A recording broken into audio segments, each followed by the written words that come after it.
अस्सलाम वालेकुम रहमतुल्लाहि व बरकातहू। मेरा नाम मोहसन अकरम है ਤੇ ਅਸੀਂ ਜੀ ਪੀਐਮਐਸ ਦੀ ਤੇ ਸੀਐਸਐਸ ਦੀ ਪੰਜਾਬੀ ਨੂੰ ਡੀਕੋਡ ਕਰਨੇ ਪਏ ਆ, ਉਹਨੂੰ ਦਾ ਸਿਲੇਬਸ ਦੇ ਵਾਸ ਪੇਪਰ ਕਵਰ ਕਰਨ ਦੀ ਕੋਸ਼ਿਸ਼ ਕਰਨੇ ਪਏ ਆ। ਤੇ ਅਸੀਂ ਹੁਣ ਕਦੀਮ ਨਸਰ ਤੋਂ ਜਦੀਦ ਨਸਰ ਤੇ ਪਹੁੰਚ ਚੁੱਕੇ ਹਾਂ। ਜਦੀਦ ਨਸਰ ਜਿਹੜੀ ਪੰਜਾਬੀ ਦੇ ਵਿੱਚ ਲਿਖੀ ਗਈ ਸੀ, ਉਹਦੇ ਵਿੱਚ ਸਭ ਤੋਂ ਪਹਿਲਾ ਜਿਹੜਾ ਪੀਐਮਐਸ ਦਾ ਡਰਾਮਾ ਹੈ ਜੀ, ਉਹਦਾ ਨਾਮ ਹੈ ਕਾਲਾ ਪੱਤਨ।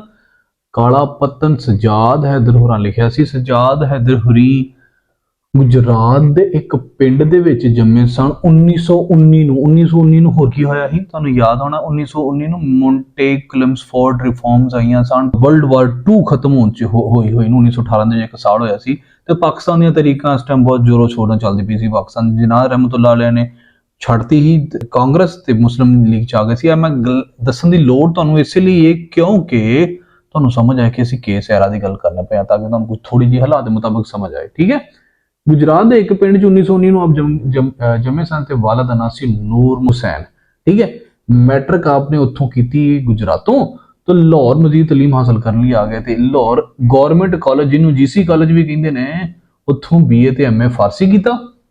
तो उस तो बाद 1944 ਦੇ ਵਿੱਚ ਆਲ ਇੰਡੀਆ ਰੇਡੀਓ ਕਾਨਫਰੰਸ ਸਾਂਝੇ ਇੰਡੋ ਪਾਕ ਦੇ ਵਿੱਚ ਨਾ ਜਦੋਂ ਸਾਂਝਾ ਹੀ ਪਾਕਿਸਤਾਨ ਤੇ ਇੰਡੀਆ ਸਾਂਝੇ ਪੰਜਾਬ ਦੇ ਵਿੱਚ ਲਾਹੌਰ ਦੇ ਵਿੱਚ ਨਾ आप आल इंडिया रेडियो दी ब्रांच ਦੇ ਵਿੱਚ ਲੱਗ ਗਏ। ठीक है। ਜਦੋਂ ਪਾਕਿਸਤਾਨ ਬਣ ਗਿਆ 1947 ਦੇ ਵਿੱਚ ਪਾਕਿਸਤਾਨ ਇਨਫੋਰਮੇਸ਼ਨ ਆਫੀਸਰ ਬਣੇ ਕਿਉਂਕਿ ਆਪ ਆਲਰੇਡੀ ਹੀ ਇੱਕ ਸਰਕਾਰੀ ਮਸ਼ੀਨਰੀ ਦਾ ਹਿੱਸਾ ਸਨ।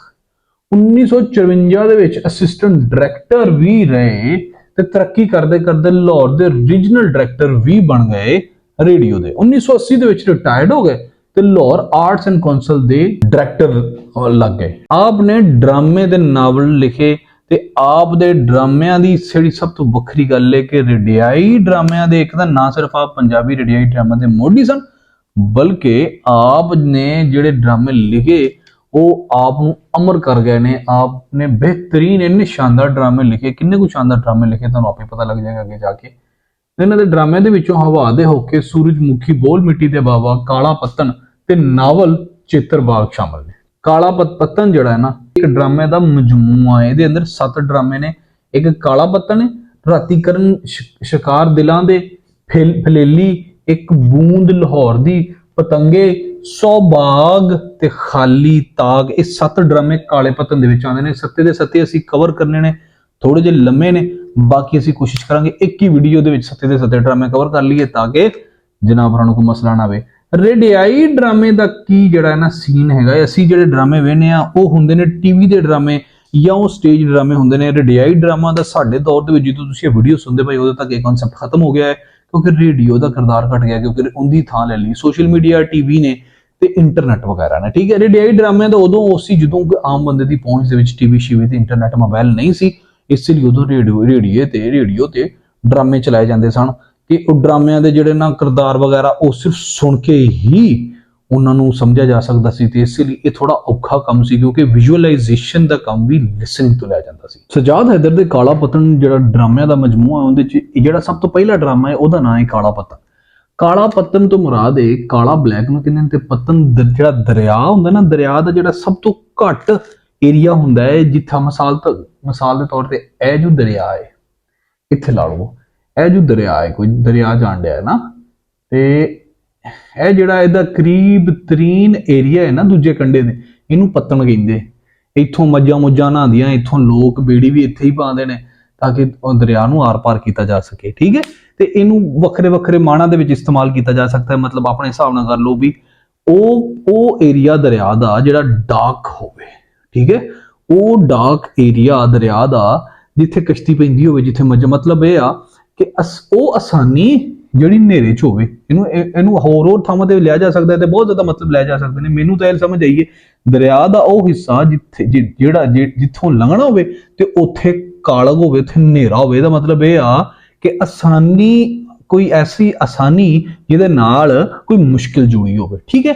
ਤੇ ਕਾਲੇ ਪੱਤਨ ਤੋਂ ਮੁਰਾਦ ਇੱਕ ਇਹ ਵੀ ਹੈ ਜੇ ਇਹ ਡਰਾਮਾ ਆਪ ਸਜਾਦ ਹੈਦਰ ਹੋਰਾਂ ਨੇ ਆਪਣੀ ਜ਼ਿੰਦਗੀ ਦੇ ਆਖਰੀ ਹਿੱਸੇ 'ਚ ਲਿਖਿਆ ਸੀ।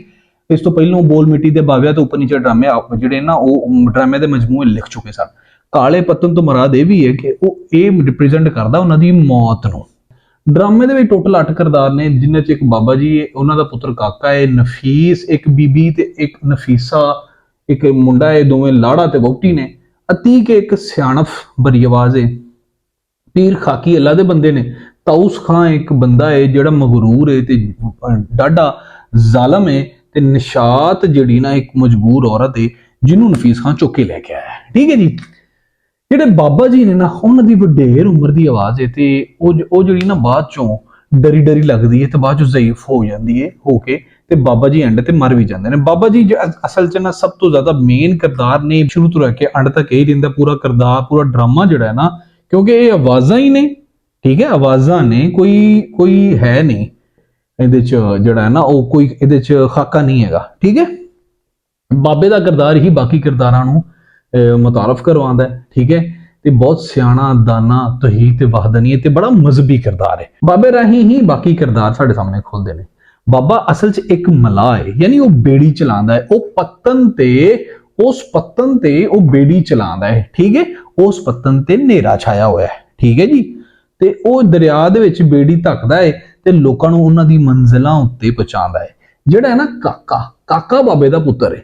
ਜਿਹੜਾ ਬਾਬਾ ਹੈ ਨਾ ਉਹਨੇ ਕਾਕੇ ਨੂੰ ਇਸ ਗੱਲ ਬਾਰੇ ਡੀਲ ਕੀਤਾ ਹੋਇਆ, ਸਮਝਾਇਆ ਹੋਇਆ ਕਿ ਪੁੱਤਰ ਅੱਲਾ ਕੌਣ ਹੈ, ਰਸੂਲ ਕੌਣ ਹੈ, ਤੂੰ ਕੀ ਹੈ, ਮਤਲਬ ਮਜ਼ਹਬੀ ਤਾਲੀਮਾਂ ਦਿੱਤੀਆਂ ਹੋਈਆਂ ਨੇ ਤੇ ਬੱਚੇ ਨੂੰ ਟ੍ਰੇਨ ਕਰਦਾ ਪਿਆ, ਆਪਣੇ ਨਾਲ ਉੱਥੇ ਰੱਖਦਾ ਹੋਇਆ। ਠੀਕ ਹੈ ਜੀ, ਜਿਹੜਾ ਕਾਕਾ ਹੈ ਨਾ ਉਹ ਆਪਣੇ ਵਾਲਦ ਨੂੰ ਹੈਲਪ ਕਰਦਾ ਏ ਉਹਦੀ ਉਸ ਬੇੜੀ ਤੇ ਜਿਹੜਾ ਕੰਮ ਕਰਦਾ ਉਸ ਕੰਮ ਦੇ ਵਿੱਚ। ਠੀਕ ਹੈ, ਇੱਕ ਦਿਨ ਬਾਬਾ ਤੇ ਕਾਕਾ ਦੋਵੇਂ ਜਿਹੜੀ ਬੇੜੀ ਤੇ ਬੈਠੇ ਹੁੰਦੇ ਨੇ ਤੇ ਇੱਕ ਸੋਹਣਾ ਜੋੜਾ ਆਉਂਦਾ ਹੈ, ਬੜਾ ਪਿਆਰ ਭਰਿਆ ਜੋੜਾ ਆਉਂਦਾ ਹੈ। ਉਹ ਮੁੰਡੇ ਦਾ ਨਾਂ ਹੁੰਦਾ ਨਫੀਸ, ਉਹ ਲਾੜਾ ਹੁੰਦਾ ਤੇ ਨਾਲ ਉਹਦੇ ਹੁੰਦੀ ਨਫੀਸਾ। ਠੀਕ ਹੈ, ਉਹ ਦੋਵੇਂ ਵੋਟੀ ਲਾੜਾ ਹੁੰਦੇ ਨੇ ਤੇ ਬੜੀਆਂ ਚੋਚਲੇ ਮੋਚਲੇ ਕਰਦੇ ਹੁੰਦੇ ਨੇ। ਬਾਬੇ ਨੂੰ ਦੱਸਦੇ ਨੇ ਬਾਬਾ ਸਾਨੂੰ ਫਲਾਣੀ ਥਾਂ ਤੇ ਲਾ ਦੀਆਂ ਸੀ, ਉੱਥੇ ਜਾ ਕੇ ਸੁਹਾਗ ਰਾਤ ਮਨਾਣੀ। ਮੈਂ ਆਪਣੇ ਦੋਸਤ ਦਾ ਬੰਗਲਾ ਜਿਹੜਾ ਹੈ ਨਾ ਉਹ ਲਿਆ ਹੋਇਆ ਹੈ ਰੈਂਟ ਤੇ, ਜਾਂ ਮੇਰੇ ਦੋਸਤ ਨੇ ਮੈਨੂੰ ਅਸੀਂ ਨਾ ਸੁਹਾਗ ਰਾਤ ਮਨਾਉਣ ਜਾਣਾ ਉੱਥੇ। ਠੀਕ ਹੈ, ਬਾਬਾ ਨੂੰ ਕਹਿੰਦਾ ਵੀ ਬੀਬੀ ਜਿਹੜੀ ਹੈ ਨਾ ਔਰਤ ਜਿਹੜੀ ਹੁੰਦੀ ਨਾ ਮੇਰਾ ਬੱਚਾ, ਤੇ ਇਹਦਾ ਕੋਈ ਪਤਾ ਨਹੀਂ ਲੱਗਦਾ, ਕਦੀ ਇਹ ਬਹੁਤ ਚੰਗੀ ਲੱਗਦੀ ਤੇ ਕਦੀ ਇਹ ਡੈਣਾ ਵਰਗੀ ਹੁੰਦੀ ਹੈ। ਉਹ ਇਹ ਗੱਲਾਂ ਬਾਬਾ ਸਿਆਣੀਆਂ ਗੱਲਾਂ ਕਰਦਾ ਹੈ। ਠੀਕ ਹੈ ਨਾ, ਬੜੀਆਂ ਦਾਨੀਆਂ ਉਹਨਾਂ ਨਾਲ ਗੱਲਾਂ ਕਰਦਾ ਤੇ ਫਿਰ ਉਹ ਉਤਰ ਜਾਂਦੇ ਨੇ। ਠੀਕ ਹੈ, ਉਹ ਉਤਰ ਜਾਂਦੇ ਨੇ ਤੇ ਉਹ ਨਫੀਸ ਜਿਹੜਾ ਹੁੰਦਾ ਉਹ ਕਹਿੰਦਾ ਬਾਬਾ ਜੀ ਛੱਡੋ, ਤੁਸੀਂ ਕਿਹੋ ਜਿਹੀਆਂ ਗੱਲਾਂ ਸ਼ੁਰੂ ਕਰਤੀਆਂ। ਫਿਰ ਵਿੱਚ ਆ ਕੇ ਨਾ ਇੱਕ ਅਤੀਕ ਨਾਮੀ ਬੰਦਾ ਬਹਿ ਜਾਂਦਾ। ਉਹ ਇੱਕ ਆਲਮ ਹੁੰਦਾ ਹੈ ਤੇ ਬੜੀ ਸਿਆਣਪ ਭਰੀ ਆਵਾਜ਼ ਦੇ ਵਿੱਚ ਉਹ ਬਾਬੇ ਨੂੰ ਪੁੱਛਦਾ, ਬਾਬਾ ਇਹ ਦੱਸ ਕਿ ਆ ਪਾਣੀ ਦਾ ਕੀ ਹਿਸਾਬ? ਤੋਂ ਬੜੇ ਸਿਆਣੇ ਸਵਾਲ ਕਰਦਾ ਹੈ। ਠੀਕ ਹੈ, ਉਹ ਫਿਰ ਜਦੋਂ ਉਤਰ ਜਾਂਦਾ ਹੈ ਨਾ ਉਹ ਸਿਆਣੇ ਸਵਾਲ ਕਰਦਾ, ਪਾਣੀ ਦੇ ਬਾਰੇ ਪੁੱਛਦਾ ਹੈ। ਇੱਕ ਬੰਦਾ ਹੈ ਉਹਨੂੰ ਪਿਆਰ ਆਪਣੇ ਆਪ ਨਾਲ ਇਸ਼ਕ ਹੋ ਗਿਆ ਸੀ, ਪਾਣੀ ਸ਼ੀਸ਼ੇ ਵਰਗਾ ਹੁੰਦਾ ਹੈ, ਜਿਹਦੀਆਂ ਸਿਆਣੀਆਂ ਗੱਲਾਂ ਕਰਦਾ। ਸਿਰਫ ਤੁਹਾਨੂੰ ਮਕਸਦ ਹੈਗਾ ਤੁਹਾਨੂੰ ਗੱਲ ਸਮਝ ਆਵੇ ਕਿ ਡਰਾਮਾ ਕਿਸ ਬਾਰੇ ਆ। ਠੀਕ ਹੈ, ਜਦੋਂ ਉਹ ਸਿਆਣੀਆਂ ਗੱਲਾਂ ਕਰ ਕੇ ਕੁਝ ਬਾਬਾ ਉਹਨੂੰ ਆਪਣੀ ਦਨਾਈ ਦੱਸਦਾ, ਕੋਈ ਉਹ ਬਾਬੇ ਨੂੰ ਦਨਾਈ ਦੱਸਦਾ, ਉਹ ਉਤਰ ਜਾਂਦਾ। ਉਸ ਤੋਂ ਬਾਅਦ ਪੀਰ ਖਾਕੀ ਨਾਂ ਦਾ ਇੱਕ ਬੰਦਾ ਆ ਕੇ ਬਹਿ ਜਾਂਦਾ, ਉਹ ਤਿਲਾਵਤ ਕਰਦਾ ਤੇ ਅੱਲਾ ਦੀ ਹਮਦ ਸਨਾ ਪੜਦਾ ਹੈ। ਤੇ ਉਸ ਤੋਂ ਬਾਅਦ ਉਹ ਨਾ ਉਸ ਬਾਬੇ ਨਾਲ ਇਹ ਗੱਲ ਕਰਦਾ ਹੈ ਕਿ ਬਾਬਾ ਜੀ ਇਹਨਾਂ ਜਿਹੜਾ ਪਤਾ ਨਹੀਂ ਜਿਹੜੇ ਚੰਗੇ ਲੋਕ ਹੁੰਦੇ ਨੇ ਜਿਨ੍ਹਾਂ ਦੇ ਨੇਕ ਅਮਲ ਹੁੰਦੇ ਨੇ ਉਹ ਛੇਤੀ ਮਰ ਜਾਂਦੇ ਨੇ, ਇਸ ਲਈ ਸਾਡੀ ਜਾਨ ਨਿਕਲਦੀ, ਅਸੀਂ ਵੀ ਮਰੀਏ ਪਰ ਜਾਨ ਛੜੀਚੀ ਕਿਸੇ ਪਾਰੇ। ਤੇ ਉਹ ਪੀਰ ਖਾਕੀ ਬੜੇ ਮੁੱਤਕੀ ਪਰਹੇਜ਼ਗਾਰ ਬੰਦਾ ਹੈ। ਠੀਕ ਹੈ ਜੀ, ਉਸ ਤੋਂ ਬਾਅਦ ਜੀ ਇੱਕ ਹੋਰ ਜਦੋਂ ਪੀਰ ਖਾਕੀ ਵੀ ਉਤਰ ਜਾਂਦਾ ਫਿਰ ਅਗਲਾ ਇੱਕ ਬੰਦਾ ਆ ਕੇ ਬਹਿੰਦਾ, ਉਹਦਾ ਨਾਮ ਹੁੰਦਾ ਤਾਊਸ ਖਾਨ ਬੜਾ ਮਗਰੂਰ ਬੰਦਾ ਹੈ। ਉਹਨਾਂ ਦੇ ਘਰ ਕੋਈ ਪੈਦਾਇਸ਼ ਹੋਈ ਹੈ, ਕੋਈ ਬੱਚਾ ਜੰਮਿਆ, ਇਸੇ ਲਈ ਉਹ ਇੱਕ ਮਜਬੂਰ ਔਰਤ ਨੂੰ ਜਿਹੜੀ ਕਿ ਤਵਾਇਫ ਹੁੰਦੀ ਹੈ ਉਹਨੂੰ ਘਰੋਂ ਚੁੱਕ ਲਿਆਂਦਾ ਤੇ ਉਹਨੂੰ ਕਹਿੰਦਾ ਸਾਡੇ ਘਰ ਆ ਕੇ ਨੱਚ, ਕਿਉਂਕਿ ਸਾਡੇ ਘਰ ਪ੍ਰਾਹੁਣਾ ਆਇਆ, ਸਾਡੇ ਘਰ ਬੱਚਾ ਪੈਦਾ ਹੋਇਆ। ਲੇਕਿਨ ਉਹ ਔਰਤ ਰੈਜ਼ਿਸਟ ਕਰਦੀ, ਉਹ ਕਹਿੰਦੀ ਨਹੀਂ ਤਾਊਸ ਖਾਨ ਸਾਹਿਬ ਮੇਰਾ ਬੱਚਾ ਬਿਮਾਰ ਹੈ। ਠੀਕ ਹੈ, ਉਹ ਜਿਹੜਾ ਨਾ ਤਾਊਸ ਖਾਨ ਉਹ ਬਾਬੇ ਦੇ ਨਾਲ ਵੀ ਬੜੀ ਰੁੱਖੀ ਜਿਹੀ ਆਵਾਜ਼ 'ਚ ਗੱਲਾਂ ਕਰਦਾ। ਉਹ ਕਹਿੰਦਾ ਬਾਬਾ ਕਿੰਨਾ ਕਿੱਥੇ ਪਾਣੀ ਕਿੱਥੇ ਆ, ਡੂੰਗਾ ਕਿੱਥੇ ਆ, ਇੰਜ ਦੀਆਂ ਗੱਲਾਂ ਕਰਦਾ। ਖੈਰ ਨਿਸ਼ਾਤ ਨਾ ਜਿਹੜੀ ਔਰਤ ਹੈ ਨਾ ਉਹ ਵਿਚਾਰੀ ਫਿਰ ਉੱਥੇ ਦਿਲ ਦਰਿਆ ਸਮੁੰਦਰੋਂ ਡੂੰਗੇ ਕੌਣ ਦਿਲਾਂ ਦੀਆਂ ਜਾਣਾ ਹੋ, ਇਸ ਤਰ੍ਹਾਂ ਦੇ ਜਿਹੜਾ ਨਾ ਉਹ ਇੱਕ ਕਿੱਤਾ ਵੀ ਸੁਣਾਉਂਦੀ ਹੈ ਜਿਹੜਾ ਸੁਲਤਾਨ ਬਾਹੂ ਤੋਂ ਮੁੰਸਲਿਕ ਕੇ।